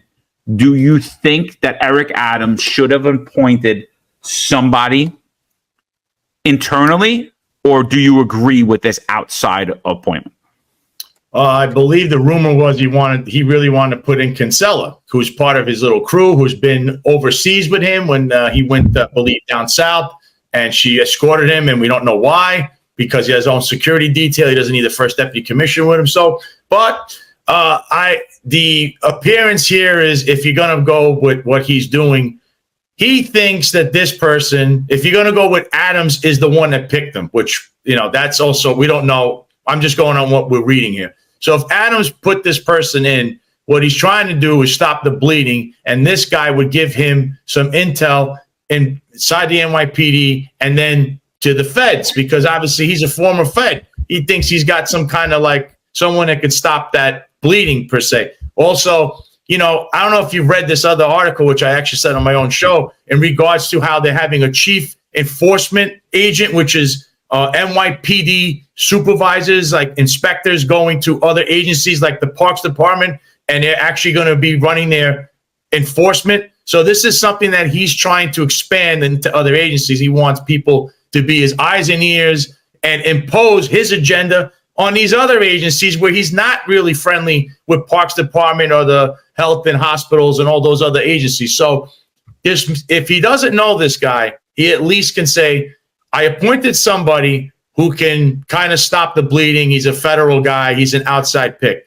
The way he really wanted to, though, the way I understand it, was he wanted Kinsella, because that's his friend. That's the person he's close with up top. Obviously, John, he can't put Madry, Eric, he can't put Daughtry, he can't put Shell because the appearance of impropriety right now is tremendous. So we'll see if this is a good pick or not. I always give them the benefit of the doubt. Well, when they start. So let's see what he does, what he's going to do to clean up the police department. Eric, what about you? Do you agree with it? I mean, I know you said it before, but we got a lot more people on here since we talked about this. So I said it before, and I'll say it again. So Sal, when you watch this, I love you, brother. But you're actually going to look back and say, wow, I was too nice to Eric Adams in what you just said. Because what you're saying is that he appointed him to stop the bleeding of the department. And I don't think that's the case at all. I think what John said earlier, that he was installed, that's what happened. I think he was installed. Someone else appointed him, maybe the feds. No, I know. But I think you're being too nice to him because you know what? He ain't stopping any bleeding. He's the one that's... You know what it is? I'm saying I'm just going off of what we're reading. Obviously, what we think would be an allegation that, the feds installed, because that would actually... Sid Rosenberg show, bro. We're talking about what do you think? And we're not accusing anybody of everything. Everybody's innocent until proven guilty. But the appearance, what do you think around the appearance of it? The appearance of it, Eric's correct. That's the appearance. But I'm saying that what we're looking at is that if it is he that did this, because by city charter, by city rules, and it would have to be Eric Adams, that's what it'd be. But from the outside, Eric is right. It does look like it is federal intervention. Well, that's what I think. I think that, Mayor Eric Adams would want someone that's a useful idiot. This is a huge obstacle for him. This is almost like you're driving down the street and then boom, out of nowhere, those speed bumps come. Those speed bumps that you can't see? This guy is a speed bump for Mayor Eric Adams. It was the smartest decision. Listen, this guy could be the worst guy for the police department. We don't know that. But right now, he's a speed bump for Eric Adams. That cuts off the communication between Eric Adams, if there is corruption going behind the curtain that has to do with Eric Adams and anyone at the upper echelon. He cuts that communication. That's key. The key to maneuver any corruption is communication. This guy is the speed bump right now. I agree he should be the interim. At some point, we need NYPD perspective in there. But for right now, in this cool down period, he's exactly what we need. He's the obstacle. He's going to impede. He cuts off communication. I learned, overseas in combat, how do you win? You cut off communication. I drove trucks for a communication unit, and we would drive in some crazy areas. But the goal was to cut off communication. When you cut off communication, you cut off funds, you cut off tactical plans. That is the key. Cut off the communication. John, what are your thoughts on it? I mean, it's a great question you asked. What are your thoughts on that? Like I said, I think right now the impropriety, like the appearance of impropriety is there. It appears that if these allegations are true and if they have legs, and I don't believe Ed Kaban would have stepped down if they didn't. And I don't believe Eric Adams gave the press conference he just did if he didn't. And I don't believe Eric Adams would have tested himself for COVID if it didn't. I think that, you had to go on the outside, dude. I think you're 100% right. I think you don't have a choice because the problem's systemic. The other issue that it leads into is that, potentially Eric Adams could be involved in this scandal as well. I got up on the screen right now, and I'm going to bring somebody in a minute because I want to get a civilian perspective on this as well. I don't want to just three cops that, we are not that we do have an axe to grind with the NYPD, but people could say that, right? We all left. Before you say that, though, no. We may have an axe to grind per se. I know Sid Rosenberg said that about myself, but that doesn't mean that what we're saying is not truthful. Because there's a lot of truth behind it. So 100%, and that's why I want a civilian on the outside. And I'm gonna bring somebody up in a second. But I just want to read this because it's very important. Before I bring the next guest up, I want to read the statement because it's very important. What I have up on the screen right now is a statement from Jumaane Williams, New York City public advocate. And the thing is, I have this up, and it's important, is because if in fact Eric Adams is indicted and he steps down, Jumaane Williams is next in line for New York City mayor. So this is Jumaane Williams' statement, and then I'm going to bring in my next guest, and then let's all go around about the statement. I'm saddened and angered that this is the place our city is in. And I hope this is a step in a series towards restoring confidence. This resignation is a correct decision from an array of options at a moment I wish we weren't in. One, when New Yorkers have little trust in this administration and little information from the mayor to help restore it. The next police commissioner will need to meet the same qualifications as any other should. To have the trust of both the department and the city to be legitimately committed to transparency and accountability and to understand the roles law enforcement should and should not play in producing public safety. Too many actions under this current administration have undercut those aims. Beyond this impending appointment, the mayor still urgently needs to provide real transparency into this moment of confusion for city leadership. New Yorkers have to be able to have faith in public service and in public servants and have no ego or agenda that can get in the way of that obligation. Listen, before we go around about that statement, we got about 1,100 people in here. 11,000 people in here. I failed math for those of you that can't tell. I want to bring in my good friend, Rose Angel from Cafecito Break. She's a great friend to the podcast. She's a great friend to Sal Greco. She's been a warrior in the freedom movement in New York City. She runs a great channel, her and her sister. It's called Cafecito Break. And I want to bring her up because I want really a civilian perspective to see what she thinks about all this and if she herself has any questions surrounding this. So at this time, I'd like to present to the stage Rose Angel from Cafecito Break. Rose Angel, welcome to New York's finest Retired and Unfiltered podcast. Hello, gentlemen. How are you? Hi, John. Hi, Eric. Hi, Sal. Rose Angel, great to have you. Awesome. Thank you for coming on. Thank you for inviting me. I mean, I couldn't think of three better gentlemen to be reporting on what's happening right now, because I think that something that I agree with Jumaane Williams is that New Yorkers want answers. They don't have confidence in this administration. They don't have confidence in leadership in New York City. I don't have confidence in the city council. I think that a lot of finger pointing is going on. And I also feel like this is a moment where every single person who has a leadership role in the city should be checking in and also looking in the mirror. And I also want to say thank you to all three of you, because it has been through listening to your shows individually, collectively, and also having you guys as contributors to the New York Stands Together Monday night space that I've been learning just your side of the coin. And as I've shared with you,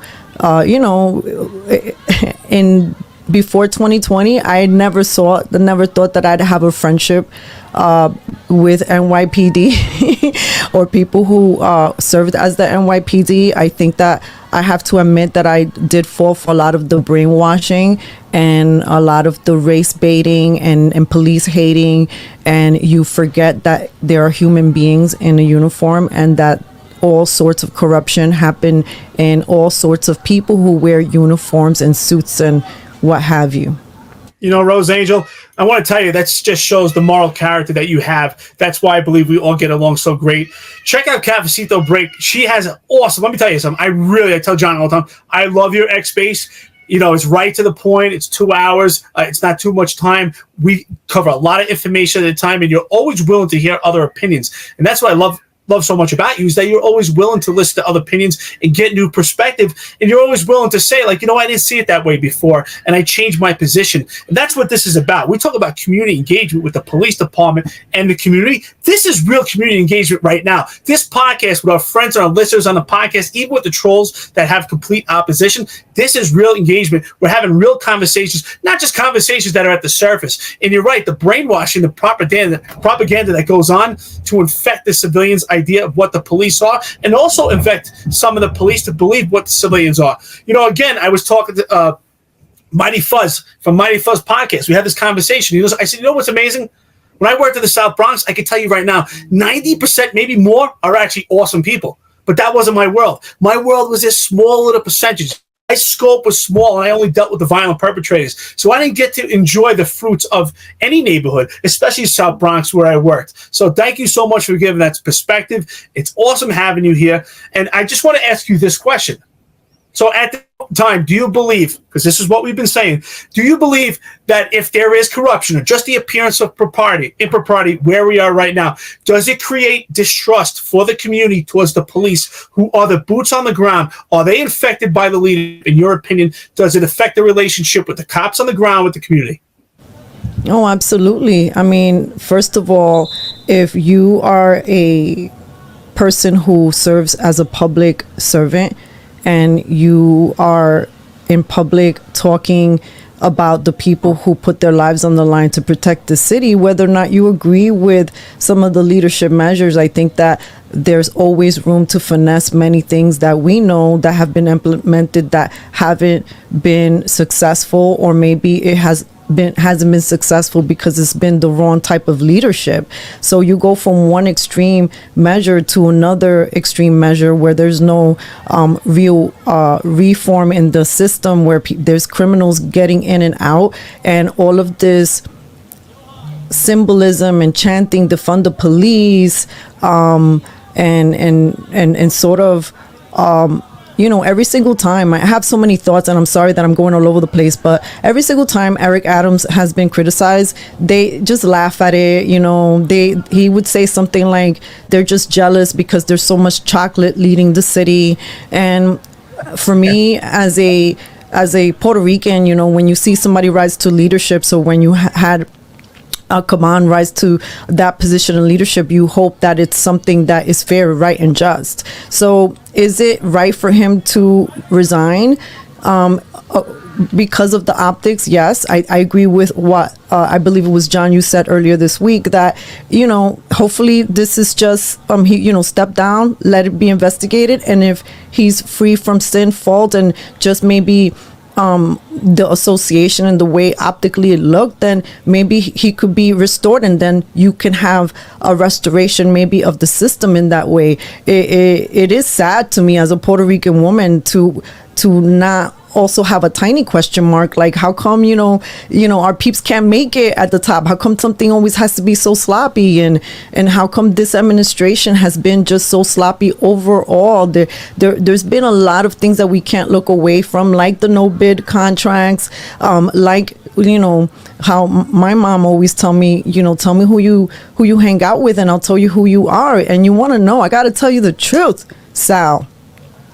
You would do all those memes with con sofrito, and then you put all that good music that I love, that I would be dancing to, and I'm sharing the memes and I'm also dancing to it. I'm like, man, if I don't get all these insights from you, Sal, and John and Eric, I might not, to be honest, I may not have seen that. Let's say I would have been closer to con sofritos and I would have been hanging there out as a regular, and you think you're just being friendly, and you don't really kind of, when you're rubbing elbows and you're being friendly with everybody, sometimes maybe you don't see what you might be co-signing or participating in just by being there. And I have to say, I think that maybe that's been the biggest awakening that the three of you have sort of smacked me with. Rose Angel, I got a question for you though, Rose Angel. My question for you is this: like, Ed Kaban resigned, but it's implicated. There are a lot of the upper echelon in the NYPD are implicated in this allegation. What do you feel about just him stepping down? I think that's the part of my Puerto Ricanness is a little bit inflamed with, like, it feels like he's the fall guy, and because maybe he's the more recent one, and because I guess whatever has been in the media is just him, like his name has been in the press so much. So it's really easy, I guess, for the upper echelons to hide behind him being the fall guy, and maybe it takes away some of the shine and some of the light on some of the other places that we sort of have to look under the covers and, you know, expose the dirt. Now, I have a question. What do you think about the person that Eric Adams, and you probably covered this, but I missed it, is considering as the replacement? Yeah, Sal, you take that question first. What do you think?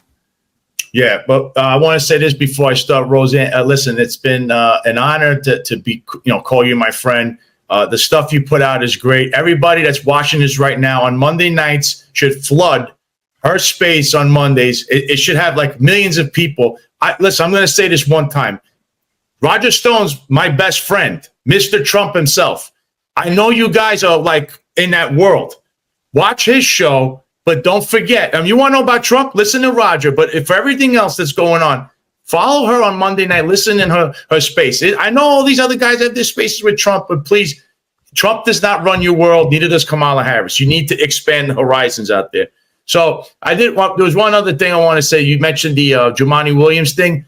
I actually agree with that statement, and I don't agree with that man. But what he says is true. And I hope that every politician in New York City is saying we need to look at the corruption aspect of this apparatus first. We need to clean this up before we start pushing all this kind of crazy legislations. Fix the problems first. Then we could debate over the ideas and all of that.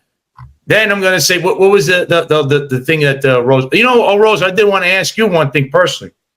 Now, you were at the Trump rally in the Bronx, right? I saw you there. You were happy.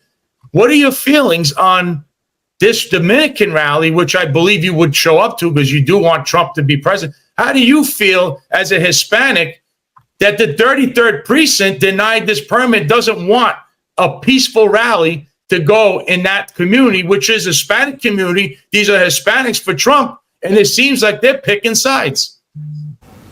Should we bring a little rally to the 33rd precinct?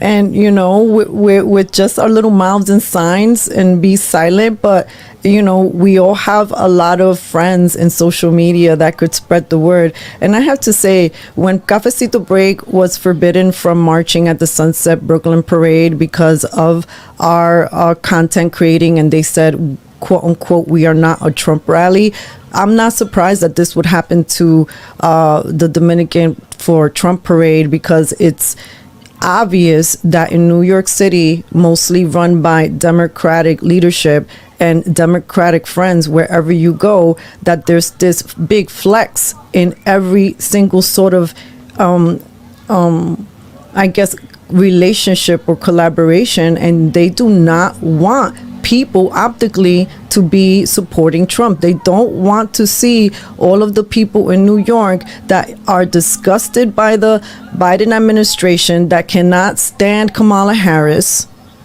And we do you know how many people now are calling me and sliding into my DMs, including family members that want to know all about Trump?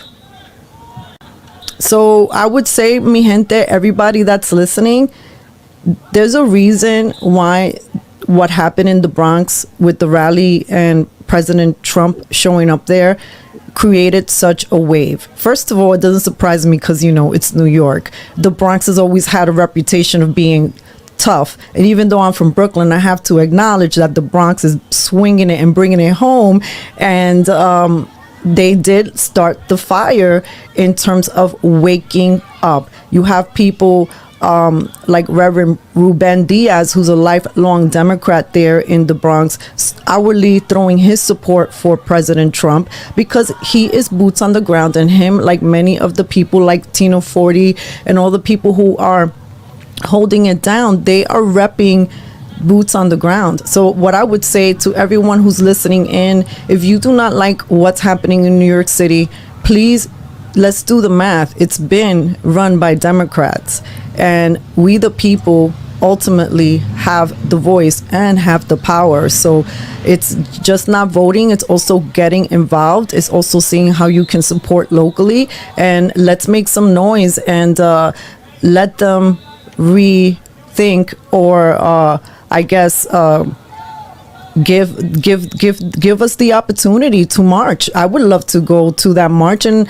why not? Why? Because you might have people like DVS singing his songs in support of Christianity and in support Freedom of Van, Trump. baby. Yeah, and the Freedom Fam, like, is that what's going on? Are you afraid of people hearing different messages in New York City? New York City is the city of the world, and we got to bring that New York toughness back. So, gentlemen, thank you so much for all the work that you are doing, and thank you again for allowing me to share a little bit here today with your audience. God bless you, and keep on shining the light on the truth. Rose Angel, I got a question for you. Let's have a little fun here. It's serious, but let's have a little fun. How do you feel about trolling the podcast right now that are active members of the service getting paid by the New York City Police Department, who spend about 8 hours with this podcast today? How does that make you feel? Hey, listen, well, we appreciate the eyeballs, so thank you. Please share and like this show, and maybe you'll learn something. Look, a lot of us have been in situations and teams with people that we love, and then we realize that whatever or something has shifted internally. Sometimes it's just one person that could shift everything that can go wrong. And just being outsider looking in, I have noticed that a lot of people are very unhappy with some of the ways the NYPD has been moving. And even though, listen, I don't love those surveillance, I don't love the idea of having more police, but we have to see the situation that we have in the city. There's a lot of crime. A lot of New Yorkers feel very unsafe. People are getting mugged. People are getting mugged at restaurants. People are getting mugged in cafes. People are getting their jewelry swiped. And we're living in one of the most expensive cities. It's so expensive here. And I think that we're tired ultimately. New Yorkers are tired.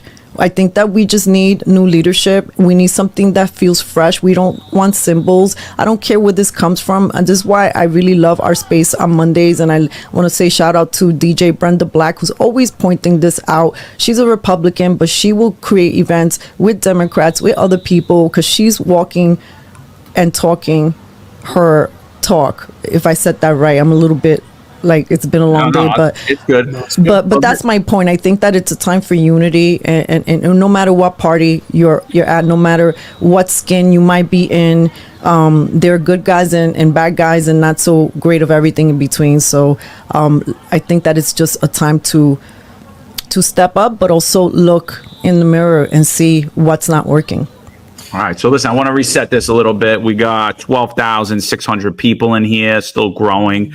We're talking about the large allegation of corruption looming around the Eric Adams administration, the NYPD, and deputy mayors appointed by Eric Adams.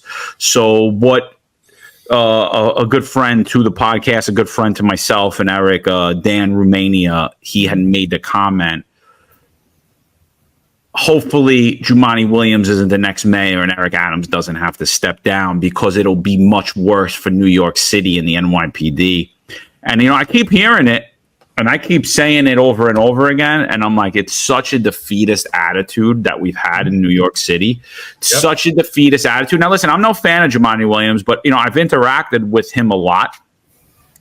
I'm not saying I would vote for him necessarily, but what I want, if the allegations are true and the police department is doing shakedowns of businesses, if the allegations are true and Eric Adams taking foreign money, if the allegations are true and his deputy mayors are selling hundreds of millions of dollars in tax money contracts and getting their own kickbacks for it, if the allegations are true, how much worse could that be?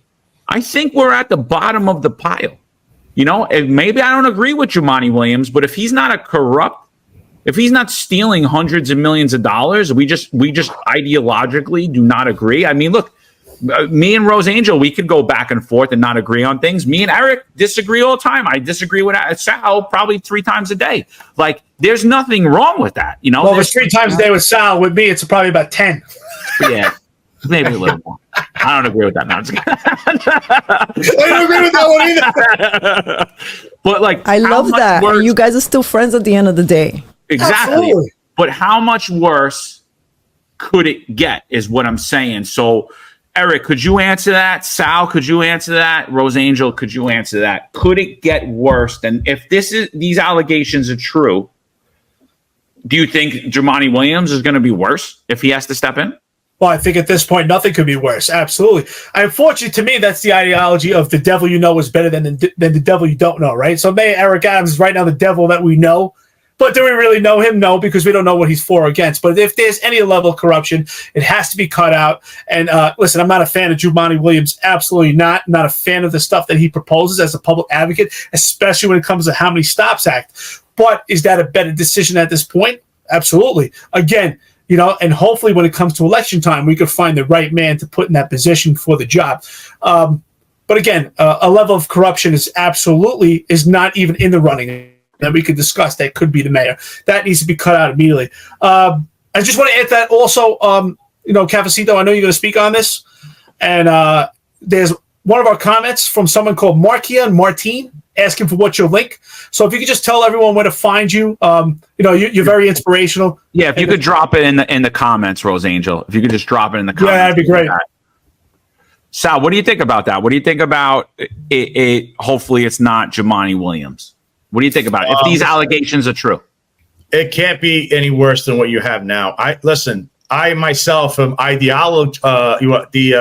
opposed. Ideologically, yeah. Ideologically opposed to Jumaane Williams myself. But he would have at least to have to be 90 days or so as the mayor, and his whole regime would be trying to clean up this mess. He's not going to be sitting there trying to push agendas. They have to clean up this mess because it's very big. So he's just a temporary placeholder, we'll say. Now, I just saw Latina put the comment down about Jumaane does have stuff in his closet.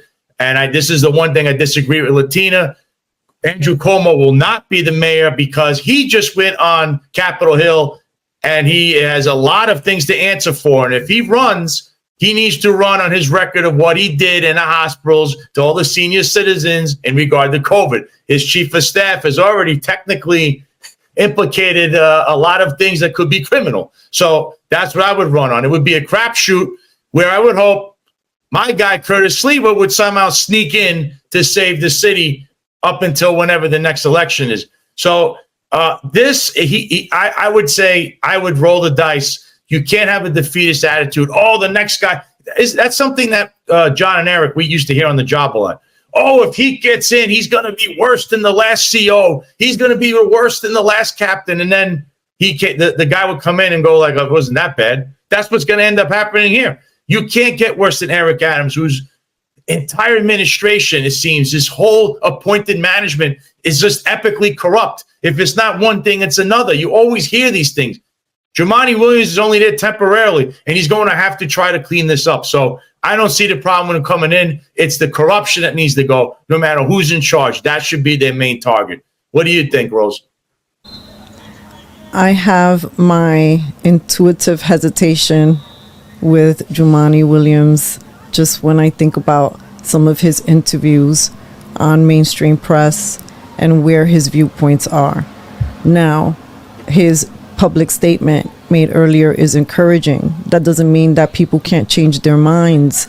And we need someone who is willing to work with different mindsets and to get input from different mindsets in the city, not just one way or the highway kind of thinking that has sort of capitalized and manipulated this mindset that they want to ingest into all our mouths, right? That come with pronouns and DEI equity type of conversations. And those things have a place, but they're also very limiting to discourse and being able to really take this somewhere. And we are in a crisis in the city, from the governor to Mayor Adams to the NYPD. The NYPD is an example of police department in the United States.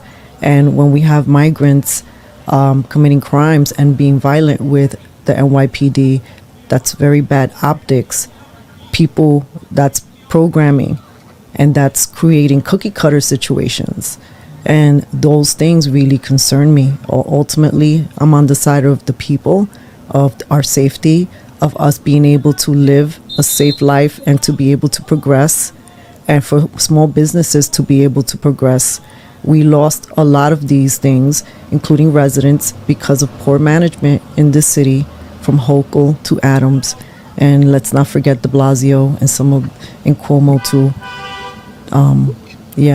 There's a lot of unforgiveness in my heart for them. Yeah, so and that's another thing we got to talk about. It's like, all right, so we're talking about Jumaane Williams, but the governor, Latina Brown, is 100% right. The governor does have the ability to call a special election. But the governor, the state attorney general, every New York City politician, every New York State Senate is silent. Adrian Adams put out a statement like, "Oh yeah, this looks really bad, so it's good he stepped down," and that was it. That was the only thing they said about it. Nobody's saying anything about it. And I'm saying right here, if this is a systemically corrupt version of New York City and the mayor's corrupt, remove him immediately, install Jumaane Williams, have Jumaane Williams take it over, and let's get a special election going, and let's see the will of the people, whoever that leads. My personal opinion, Sliwa couldn't get in last time. I'm not a fan of Cuomo at all. I kind of agree with Latina. She says he was going to get in. Just watch. I do think that if Andrew Cuomo runs for New York City mayor, I think he's going to get the lion's share of not only Democrat voters in New York, but also the Republicans. And I'm not happy about the job he did on COVID. He didn't install a mandate though, but he did follow the hospital protocols, and I was never a fan of them. But nationally, a lot of people did. A lot of other governors did that as well. I'm not a fan of his at all. I'm just looking at what I'm seeing from the outside. And from what I'm seeing in the outside is I think that there's a good chance that Andrew Cuomo could win another election, could win an election for mayor if that comes up, and could possibly even win a special election. But I do think a special election opens the gates for people that we're not even talking about right now. People like a Joanne Ariola, a Vicky Palladino, a Bob Holden, somebody that we're not really thinking about right at this moment in time, and they could actually win that election. So we got to see what comes out of that. What do you think about that, Eric? Stay with a corrupt mayor and a corrupt NYPD, or let's get Jumaane Williams in there? Absolutely. That's why I said before. I think Jumaane Williams, unfortunately, I'm not a fan, is the answer, but temporarily. This has to be temporarily permanent, and we have to have a special election. There's no doubt about it. So with that being said, there's a comment here that kind of goes into that, and I want to speak on that. JT is FTB. I don't know if we're on the same page right now when it comes to comments. I think we're a little further when it comes. He says, New York almost elected a Republican governor. All hope is not lost.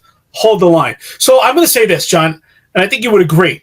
I don't think that's necessarily the answer. Like, it has to be Republican. I don't find myself far to the right, far to the left. I don't really care if it was a Democrat. I just want someone that actually is good for New York State and good for New York City, and actually believes in public safety, and actually believes in doing the right thing, and doesn't believe in DI. I don't care if it's a Democrat. I don't care if it's a Republican, because as far as I'm concerned, other than Trump, most of the Republicans right now are a bunch of cucks anyway. So I don't necessarily think that's the answer.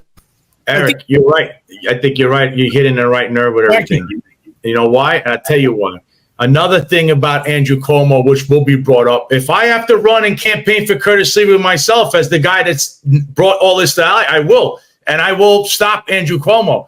Not only was he involved in COVID, but that chief of staff that Kathy Hochul has, that woman Linda's son, that CCP agent, she was also in Cuomo's administration. Andrew Cuomo, he's the one that hired her. So before we go running into he's going to win the election, nothing is set in stone, because there's stuff on him you still haven't heard. And if I'll dig, just like I dug on Edward Kaban and company, Cuomo, the message is clear. Your time was over. Step aside. If you come back in the limelight, you might end up in the same position as Eddie Kaban is right now and Eric Adams and them, because you have a lot of skeletons in your closet. Curtis Sliwa's skeletons are there to show you. But I know one thing about Curtis, and I can guarantee you this. He doesn't have a corrupt bone in his body. That's who you need to elect. Somebody who will not be for sale, sell out the office, or put in goons underneath him that are thinking like that, or even worse. Because that's what you got with Eric Adams. That's what New York City needs. You need a swashbuckler who's going to take on the issues. You don't have to worry about if they're selling you out down the river. Let's not forget about Corporation Counsel, guys. How many sexual misconduct cases are the city paying for right now? They're still paying for it right now. And they're going to have to pay. I think Eddie Kaban is in a few of them. Now he's not even there. I mean, this is ridiculous. You think Curtis Sliwa was going to have that kind of stuff? But Andrew Cuomo comes from that history too. So let's be smart about this. Andrew, stay home. Your brother even warned you. Stay out of politics. It's not a good business for you anymore. Hey, all right, guys, listen, Eric, before you go, Rose Angel's got to get going. She has another engagement. So, gotcha. Rose Angel, if you could just tell everybody where we find you and just leave us with a closing thought on all of this before you get out of here. I know you got to run. Okay, thank you. I'd like to respond to Sal. I've gotten criticism for, sharing supportive posts on Curtis Lewa. But something that was like a tell was I had an opportunity to interview him when he was running for mayor, and I put that up, and just putting up his interview on Instagram, that was one of the reasons I lost an entire channel. So I'm up to an Instagram Cafecito Break 10.0, and I've always wondered about that. There was no thing that was wrong about that interview, just that I'm presenting another choice. Also, I did cover a lot of Lee Zeldin, and when he was running for governor, and my audio would get stripped on Facebook and all that stuff. It's obvious to me there is a suppression of information, and they really don't want we the people. It is to their convenience for us to be disengaged and so tired that we'll just go with whatever. And we saw that didn't really work during 2020. We can't afford to put ourselves in a vulnerable position in that way. And I think that it is to the benefit of us, we the people, not the elitist people who chant defund the police, but they have their own security, AOC. People like that.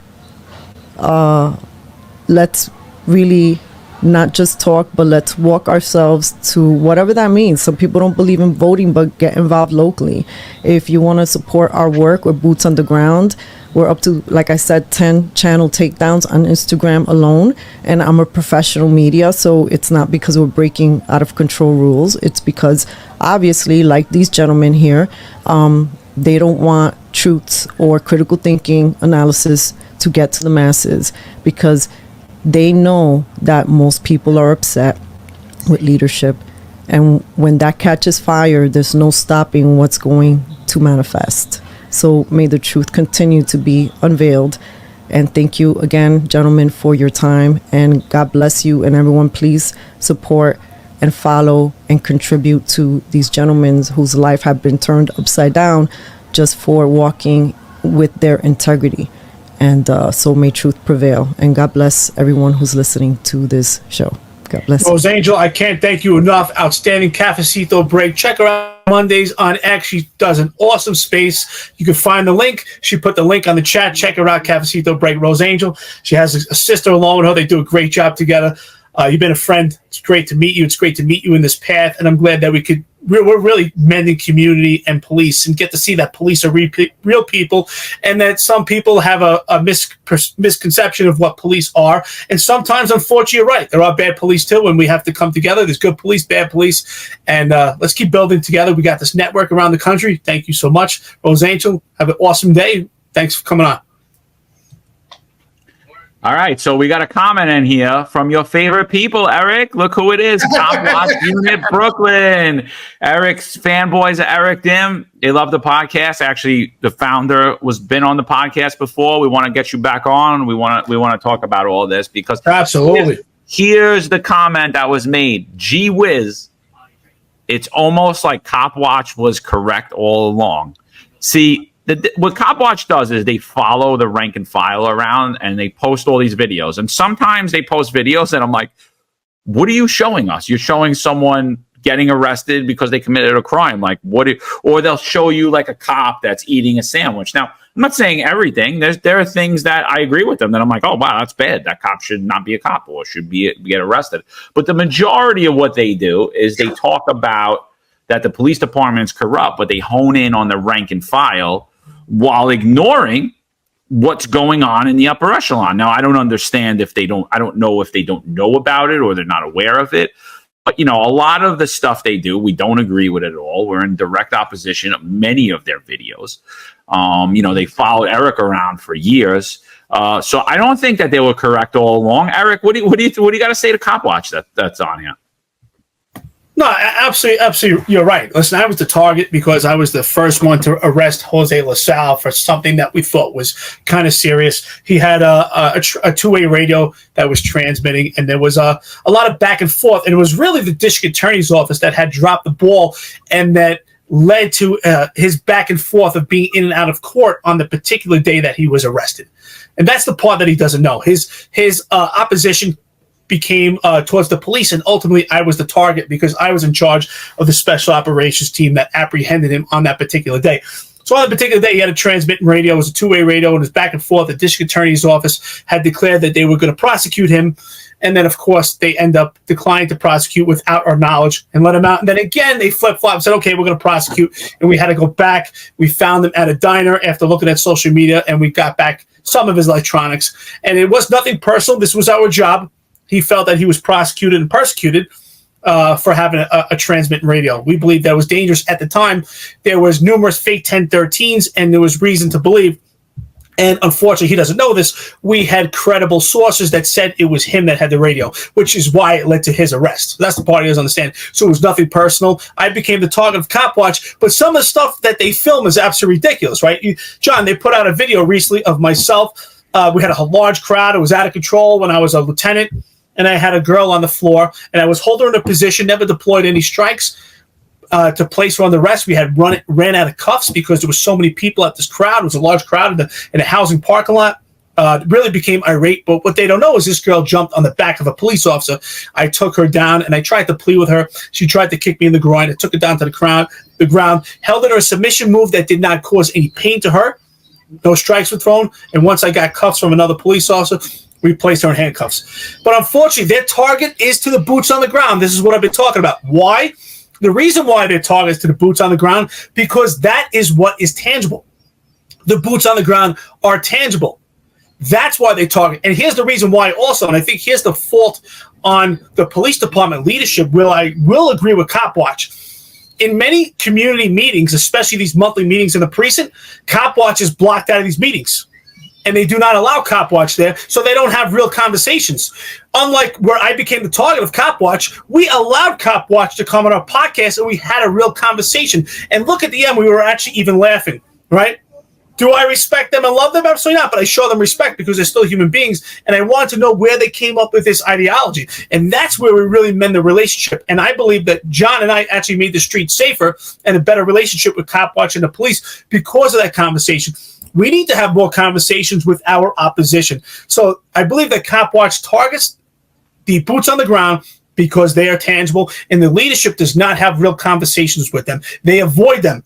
When they come to precincts, right? When they came to the precinct at PSA 7 where I worked, to have a rally in opposition to myself and my teams and bragging about the lawsuit, what did they do? They said, Eric Dym, stay inside. They wanted myself and my teams to avoid the real conversations. The leadership would not have real conversations, and they just wanted it to go away.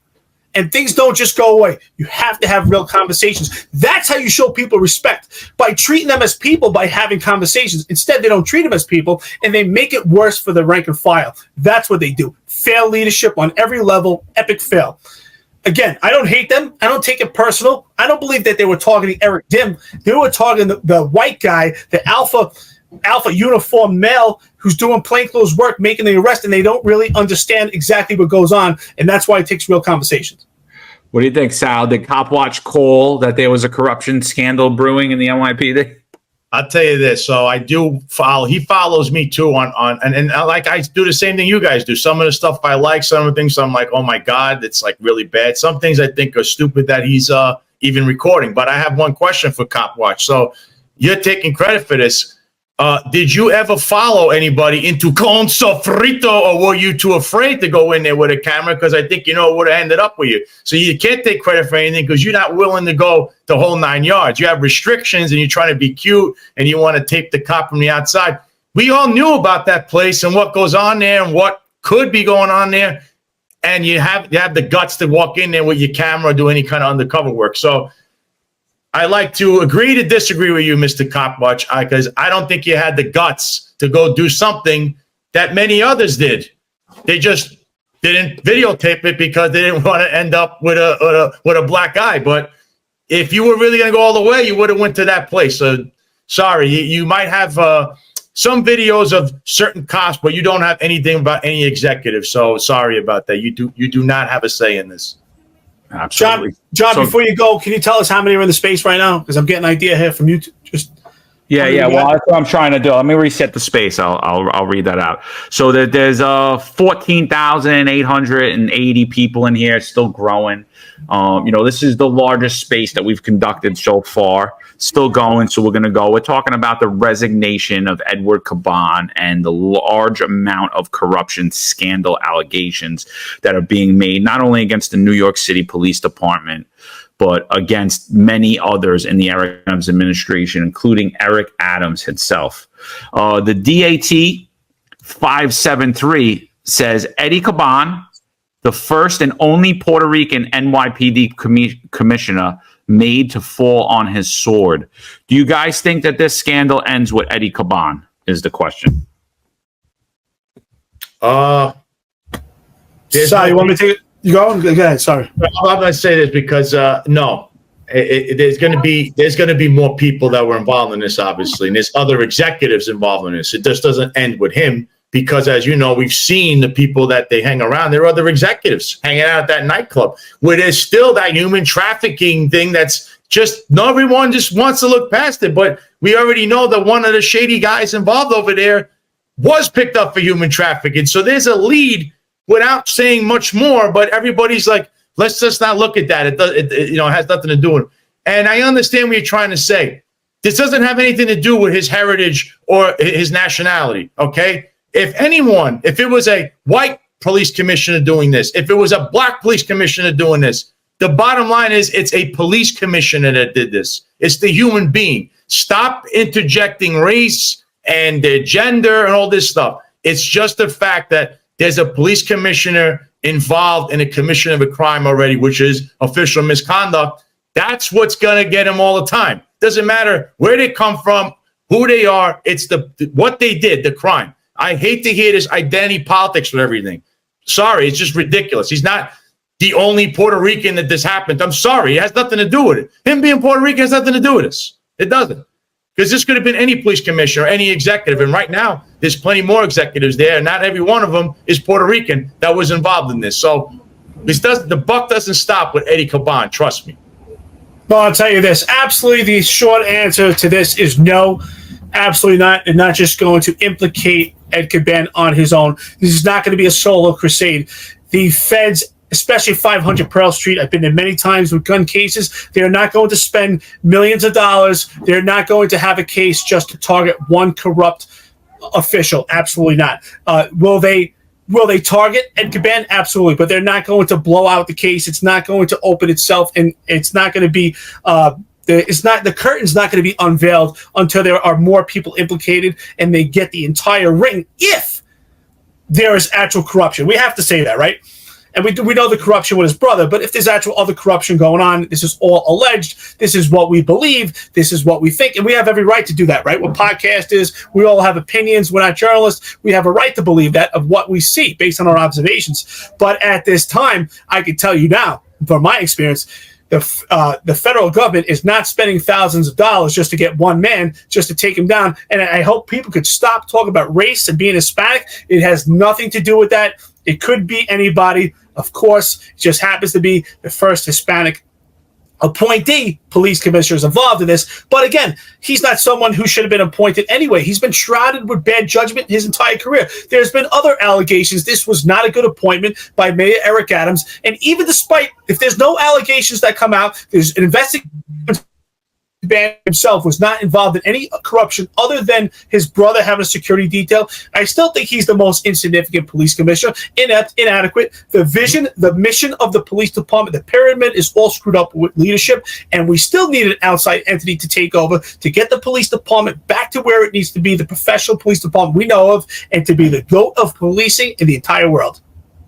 I agree. I don't think it ends with Ed Kaban. Listen, do me a favor. We got 15,439 people in here. If you guys could just do us a favor, if you like what you hear, if you could like the channel, if you could subscribe to the channel, put the notifications on. If you're on social media, on Twitter, if you could like it and repost it, we appreciate it. Give myself a follow, Eric a follow, Sal Greco. If you're on YouTube, give the Sal Greco Show a follow. And this is what we kind of been honing in on for the last 2 years. We've been talking about the inept actions by the NYPD's upper echelon, the lies when it comes to reading out the crime stats. Wait, John, hold on. This is important. Latina Brown says they got the permit. We got the permit. Good. You're welcome, because we were just about to blast you 3-3. So we were going on there. Nice. Good stuff. No, you know what we should have done? If they would have done that, there should be a protest right out front of their either 1PP or at the third precinct. Because I'm telling you, that is a form of political. That should never stand. I'm sorry. And I'm sick of seeing it, that they pick sides with stuff. But they have no problem with these rioters showing up screaming "Free Palestine," and they're all Caucasians with pink and yellow hair. They have no problem with them screaming, yelling, and breaking things. That's what the problem is. And again, go back to the leadership of the police department and the mayor himself, who do nothing. Sal, I just want to say, John, outstanding to you, brother, because we jumped on that, but John was the first one to jump on and put the information out, exposing this permit that they were not getting. So awesome job, John. You know, we jumped on it, of course, but John was the first one that jumped on. That was all of us. That was all of good us. Stuff, brother. And shout out to Sammy Ravello and Deanna Morgan. Sammy, great job, Sammy. Yes, Sammy Ravello, Latina Brown, Deanna Morgan. I think they deserve all the credit. We just helped bring it to light. You know, and shout out to Dominicans for Trump. Rock it out. That's it. Yep. So there you go, baby. I met on social media, but absolutely, Latina, I love what you're doing. Shout out Sammy Ravello. You know, if any way we could help, but yes, it was great, that post you put, brother. I appreciate it. It's outstanding. Yeah. So M. Franco says, see what happens when people stick together? Exactly. You gotta put a few people's feet to the fire, and then things happen, right? So we're glad, Dominicans for Trump. We're glad you got the sound permit. You'll be able to partake in your First Amendment activities. Remember, we were the rank and file too. Whatever you're seeing with the New York City Police Department has nothing to do with the boots on the ground. This is high level, what appears to be high level corruption. But yeah, I don't think that this ends with Eddie Kaban. I think that everybody would love it to end with Ed Kaban. I think the mayor would love it. I think the rest of the upper echelon of the NYPD would love that it ends with Ed Kaban and he falls on the sword. But it can't. It can't. And if it does, it's a very bad sign that there's a lot more corruption about to come. If Ed Kaban goes down and he gets arrested and nobody else does, and he lost his career and he lost his good name, and there was a corruption scandal within the NYPD encompassing dozens and dozens of people in the NYPD, and nobody else goes down, everyone else remains in place, then yeah, I'm going to say New York City is systemically corrupt. And you know what? Maybe it is time to move. Maybe it is time to get out of there, because but I don't believe that. I don't believe that for a second. I think indictments are coming very soon. I think you're going to see a lot more people go in the New York City Police Department. And the reason that there is an outsider now as the interim NYPD police commissioner is for that exact reason, is we don't know who else is about to drop down. We don't know who else is going to get indicted. But I'll tell you right now, if they grabbed my phone, whether I'm guilty or not, I'm the chief of patrol, I'm the deputy commissioner of operations, I'm the deputy commissioner of public information, I'm any of these people, I'm stepping down. I'm headed to the pension section immediately. I'm the first deputy commissioner. Do you guys agree with me on that? Yep. Well, first of all, again, I can tell you right now, I had numerous gun cases in the South Bronx, illegal firearms that we apprehended, where the federal government was probing and they would decide if they want to take the case or not. But I can tell you what, when they did decide to take the case, the amount of scrutiny that we went through was like a proctology probe. It was unbelievable. You had to have everything in order. I'm not kidding. Like every time we'd have a gun case, half the time I was shit my pants, because you had to have everything so accurate, you know, and you're like, oh my God, like who's getting prosecuted here? Is it the perp or is it me? And so believe me when I tell you, the federal government is not going after one person, and they're not going after somebody unless it's an airtight case. And some people believe it's some type of deep state thing. And is that possible? Listen, anything's possible, but I don't think so in this case at all. I think we have a real problem. And again, I'm going to say that I think the interim police commissioner as an outside source is an obstacle to cut off communication between Mayor Eric Adams and his constituents at the upper echelon of the police department, to cut off communication if in fact they're all involved in potential corruption, and the allegations or investigation does yield results of corruption if that's what's going on here.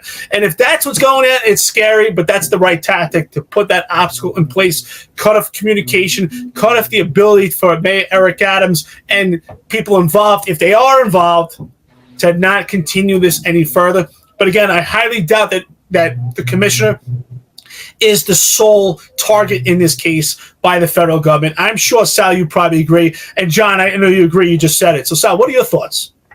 I think that there's more people involved. I could give you one incident. This is why I want people go on my YouTube, on my Rumble, hit the like, share, subscribe button, even notifications button, because in those very last episode I put out at 10 in the morning, nobody sent this yet, and I'm surprised. There's an article in the Daily News today about Kaban and his involvement with an officer, and this person was a detective and went back down to being a cop. His name is Rudur, I think, and he's part of the Sikh fraternal organization, and he's in 3 arrests, 2 domestic violence arrests, beat up his wife, had her outside the car, and the trial commissioner recommended termination. You know why? The disciplinary matrix says that, and you can't deviate from it. Somehow, though, Mr. Ed Kaban rubber stamps it and says, nah, we're not stamping that. It's disapproved. He gave him probation. And the one link we have here is that his fraternal organization, which I believe he's a vice president, he's high up on there with the Sikh fraternal organization, they're pictured with many politicians on their social media, almost like what have we been talking about for the last 2 years virtually with this nightclub. So they know all these different people, and somehow, politically speaking, he gets away with something that no officer should get away with, which is domestic violence situation. The wife was recanting things in front of the trial commissioner at the trial, and yet her original statement on the criminal complaints is the complete opposite.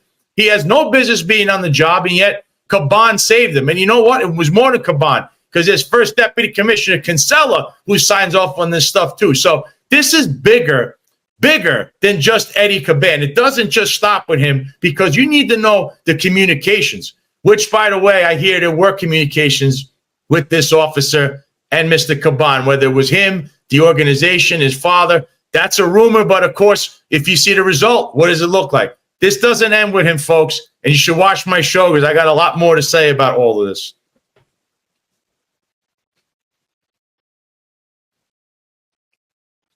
John, the mute button. John, we can't hear you, Mike, brother. Sorry about that. So we made a few predictions. We predicted that Kaban was going to step down way before Politico did. So I don't know why the media plays games. Oh, first reported by Politico. No. Whatever. I don't care. I could care less. We put that out way before they did. We put out a lot of things way before they did. We spoke to their criminal buddies. We spoke to who they were hanging out with, the impropriety, that they're hanging out at nightclubs, that they're not focused on New York City, that the mayor's not focused on New York City. We labeled them, and we have a great logo for it called the Party Department, right? The New York Republic Party Department. It's they have a theme song. They have a theme song. They have a theme song, party all the time, and we labeled out basically everything that happened with this. But let's see how good our predictions are going to do in the future. I personally believe that there will be more of a fallout in the NYPD, and indictments are coming in the NYPD for some of the deputy mayors and even Eric Adams. Eric, do you agree with that statement? What do you see coming in the near future? There's no doubt in my mind that we will see indictments, absolutely, and I think they're going to trickle down. I don't think they'll come all at once, like a takedown, like you would say in a gang takedown. Absolutely not. I think these are going to trickle little by little. You'll see maybe if he's involved, maybe Kaban and one other person, and then maybe a week or two later you'll see other people. I think this is going to happen in drips and drabs, based on information that they gather and based on who talks. And we also have to ask ourselves who's going to proffer in this, because I can tell you this. Every time I've ever had a case involving guns in the South Bronx, there's always a proffer. Nighthawk says it, 1-3-666. Absolutely, brother. There's always a proffer. And if you want a proffer, if you want people to talk, you do it in drips and drabs. So not all at once, unless it's an actual gang takedown. That's a different thing. That's more when it's like a RICO case. But which I've had before. If this is a RICO case, if that's what this is going to be, then they'll take everybody at once. So I've seen that before. Depending on, I'm assuming that they probably have phone taps. You're shaking your head. You don't think it's a RICO case? No, I'm laughing at Juju saying they were buying views. Oh yeah, what an idiot! What a loser! Sorry, I'm listening to you, but I'm just. Do you get overtime, by the way? I mean, how many hours has Juju been on? He's on every day, bro. This is insane. Juju, send us the address. We're gonna send you a T-shirt, brother. One Police Plaza from where? One Police Plaza. Where's that guy? Pretty much. Juju's putting in an overtime slip today. I could guarantee you that. But I can tell you that's my opinion. So based on the experience of what I've seen, could be wrong. I do believe that if it's a RICO case, they'll bring everybody at once. I do believe that if it's not a RICO case and there's other allegations separate from RICO, that it would be drips and drabs. Crazy 10-7, thank you so much. $1.99 to the podcast. Juju, well, you now have to take this in time. Well, that's the case. Take it in time, but definitely some overtime going on here. That's my take on that. John, what do you think about that? You think that they'll take everybody at once, like I'm saying, if it's a RICO, or you think they'll do drips and drabs? Sal, what is your take also? Sal, you go. There's going to definitely be more activity. I suspect that in the next week or 2 or 3, it's definitely going to probably be before the end of the month. They're moving quick because they have enough as it is. They never do things like this unless they're going to do something about it. They don't move. It costs a lot of money. The government's fully invested in this, and they're just going to say, okay, well, it's just one person. Doesn't work that way. They've been working on Eric Adams and his administration for a while. You definitely have to assume that there's informants. Eric Ulrich, from one, his trial was rescheduled a bunch of different times already, and he's still no movement on that. So I find that a little odd. I'm not saying that maybe he is or isn't an informant, but how come his trial just keeps getting rescheduled? It was supposed to be February, April. Now it was summer. From the summer, it's rescheduled again. Very, very odd. So that's what I believe is going on there. I think the department is systemically corrupt up top because this is something that's been brewing for a long time. One guy will leave. He'll leave a guy behind in the trenches. That guy is, like you're seeing with these guys, we're hearing their names now. But again, if there's any lead to this, and I understand, I always talk about this. And why? Because I'm a Sicilian that could go back to the 70s and 80s and explain this a lot better through people that had a vowel at the end of their name. A crime syndicate needs a place to operate from. In this particular instance, all of you, media, attorney general, who's actually showed up over there, and the district attorney, all roads lead back to Conso Frito. They're not talking business at 1PP. They're not talking business out in the open. They have to go where they feel safe. I know this because I was a cop, because I have family on the job, because we've seen this before. It repeats itself over and over and over again. That's the place where all the madness would have been plotted because nobody's looking. Plus, we have all sorts of allegations and things that come out of that place.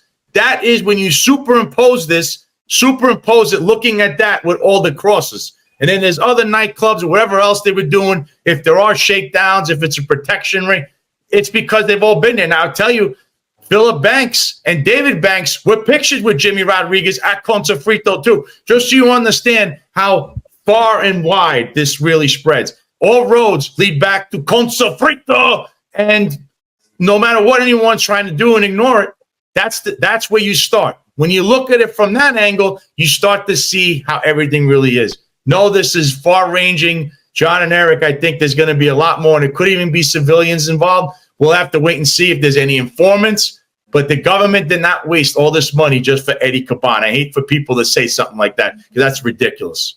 Well, ladies and gentlemen, hell just froze over twice in 1 year. And 2024 isn't on its way to a close.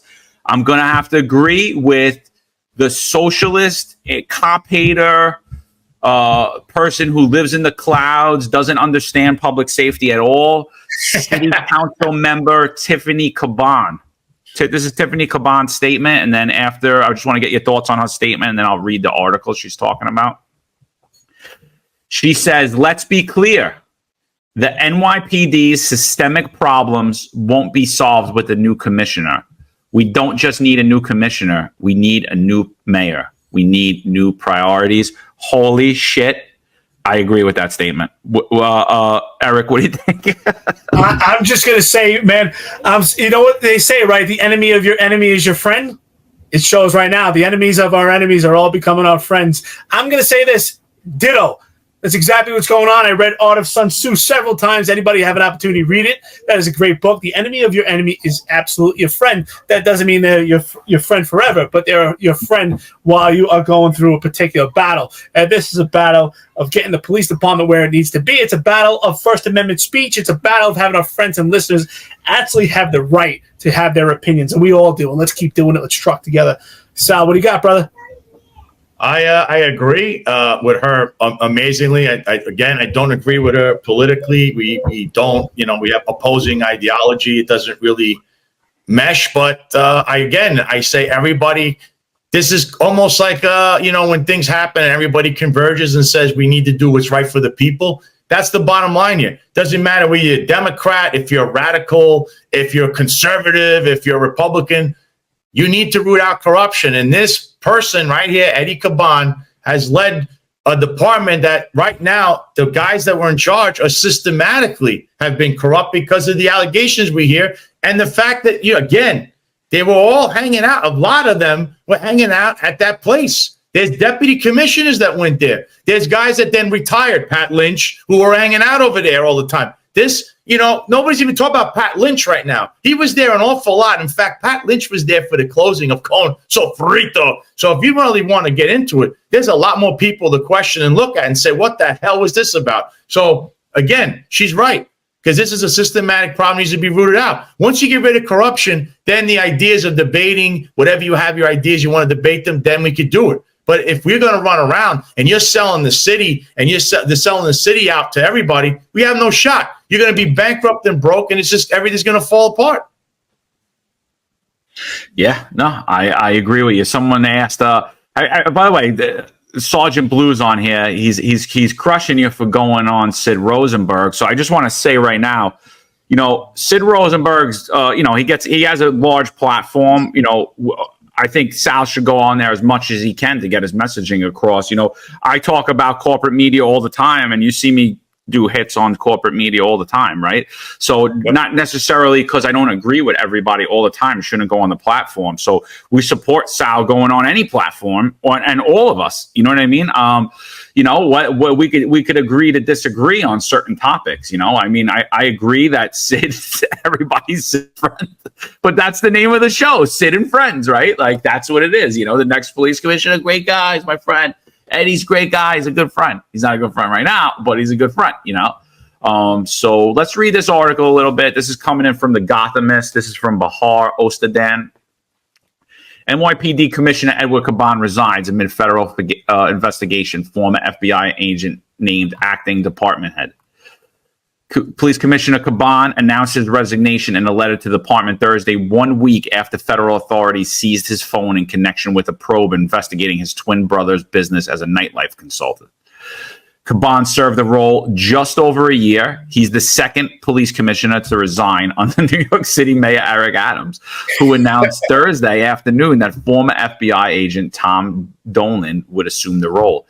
The IRS and federal prosecutors in Manhattan are investigating the commissioner and his twin brother, who ran a consulting for nightclubs, music venues. The investigation reportedly centers around whether bars and restaurants paid James Kaban for favorable treatment from the police. In an email to the department on Thursday, Kaban wrote, "News around recent development has created distraction for our department, and he's unwilling to focus his attention on anything but the NYPD's work. For the good of this city and the department, I have made the difficult decision to resign as police commissioner," he wrote. The news came out amid a sprawling federal investigation into Adams' inner circle. The FBI raided Deputy Mayor Public Safety Philip Banks' home last week, as well as the home shared by his brother, Schools Chancellor David Banks, and David Banks' partner, First Deputy Mayor Sheena Wright. The IRS investigation into Kaban is not linked to the raids, according to the IRS official. Wow. Totally separate. Wow. What do you think about that, Eric? Totally separate investigation by the IRS. Wasn't linked to the raids. That's what I said. We hear clouds of suspicion, but we hear suspicion not just on one entity or one aspect. We've heard different rumors and different allegations of this administration. It's not just one thing, right? It's sexual allegations. Now, don't get me wrong. I think those are like pretty much impossible to prove and disprove. But it just shows the cloud of judgment around this administration. We heard allegations and rumors about their travels and that the way that they're funded. That's very suspicious. We hear allegations of that they're hanging out with criminals and that there might be. This is just rumors that we heard. Potential of prostitution and trafficking, along with the restaurant that you always speak about. We hear about allegations of money laundering. We heard allegations about the 511 pants. We were talking about the propriety. I mean, there's just so many different things. So it's no surprise. Again, most of these things are rumors, but at some point, like, wait a minute. Either everybody just hates everybody and they're just purposely trying to get these guys with all these rumors, or there's some teeth to it, and I think there's some teeth to it. The IRS going there to both their houses and the One Police Plaza shows that there's some kind of financial crime that they're looking at that's separate than everything else. So, I mean, this guy's up to his eyeballs in possible criminality, and we already know it's official misconduct. So you already have him right there with one thing, if at anything at all. This is not a good look, and I'm telling you, this probably will lead to some kind of an indictment in the future. I don't know when or how, but the IRS to even come look for you, that's just not good. When they come in to take your stuff, that means they already have something that would lead to them prosecuting you without the stuff they're getting. They're getting it to confirm what they already know, because it's a financial crime they're looking at. Wire transfers, maybe checks, maybe money ill-received that there's no documentation how they got. And I mean, he has gone to Qatar. He went, what was that trip about? This is stuff that, pop up on the screen right away, beyond the fact that, he had his brother, taking care of his brother with the security, and that was official misconduct. So again, the appearance of impropriety is tremendous. And I just don't see it ending with Ed Kaban. And I'm wondering now with the IRS, who else are they looking at, if not just the Kabans? Because remember, it's a sprawling thing. You're hearing that there's other executives involved. They took other executives' phones. So I'm just throwing that one out there. Of course, it's speculation. So, all right. So Latina had already made a reference to this, but I'm just going to bring it up again. Dominicans for Trump were looking to hold a rally, so we put it. We put a post out last night, and then we just brought it up again that the NYPD appears to be politically motivated, and I'm going to give you some proof that the NYPD is politically motivated. They refused to give a sound permit, and then they actually revoked the permit for them to have the rally, right? A peaceful First Amendment activity. So Sammy Ravello, shout out to you, brother, former retired NYPD lieutenant as well, good friend to the podcast. He had texted me this update. I spoke with the commanding officer. He gave us the sound permit. He said it wasn't because of what is trending on X. LOL. Sure. Appreciate the support.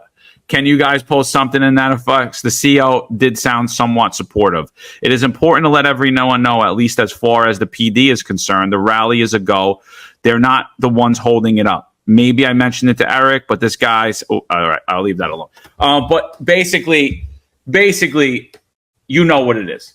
You know exactly what it is. You know exactly what it is. It's that is 100%. Mike H says Kelly's on New York 1. I'm not going to be able to grab that link up right this second, Mike. I would like to see what Ray Kelly does have to say about that, but we're going to be a little late with that one. If you guys get the link, send it over here. But 100%.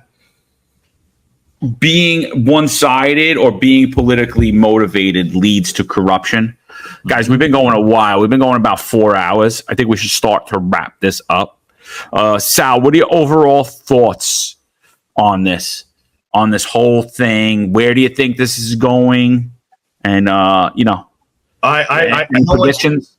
No one's talked about this yet, but of course there were two commissions that were created before. The Mullen Commission because of Michael Dowd, and we had the Knapp Commission because of the great work of a hero of mine, Detective Frank Serpico, Sicilian, may I add. And I believe there'll be another commission. It'll probably be called the Consofrito Commission, and they're going to reevaluate what happened here and how to never have this occur again. Because in the beginning, we had the cops, the rank and file, that were allegedly corrupt. And in this instance, it's the higher ups, it's the executives. We can't run a functioning city, let alone the police department, which is in charge of your public safety. May I add, they can't even find a mass shooter still in Brooklyn that shot and killed somebody at the parade the other day on Labor Day and shot 4 other people. And they made a bunch of excuses. We've had no updates on that because they're too busy trying to cover their own bases right now. So this needs to be put out in the light. People need to hear testimonies from different officers, officials, wherever it takes.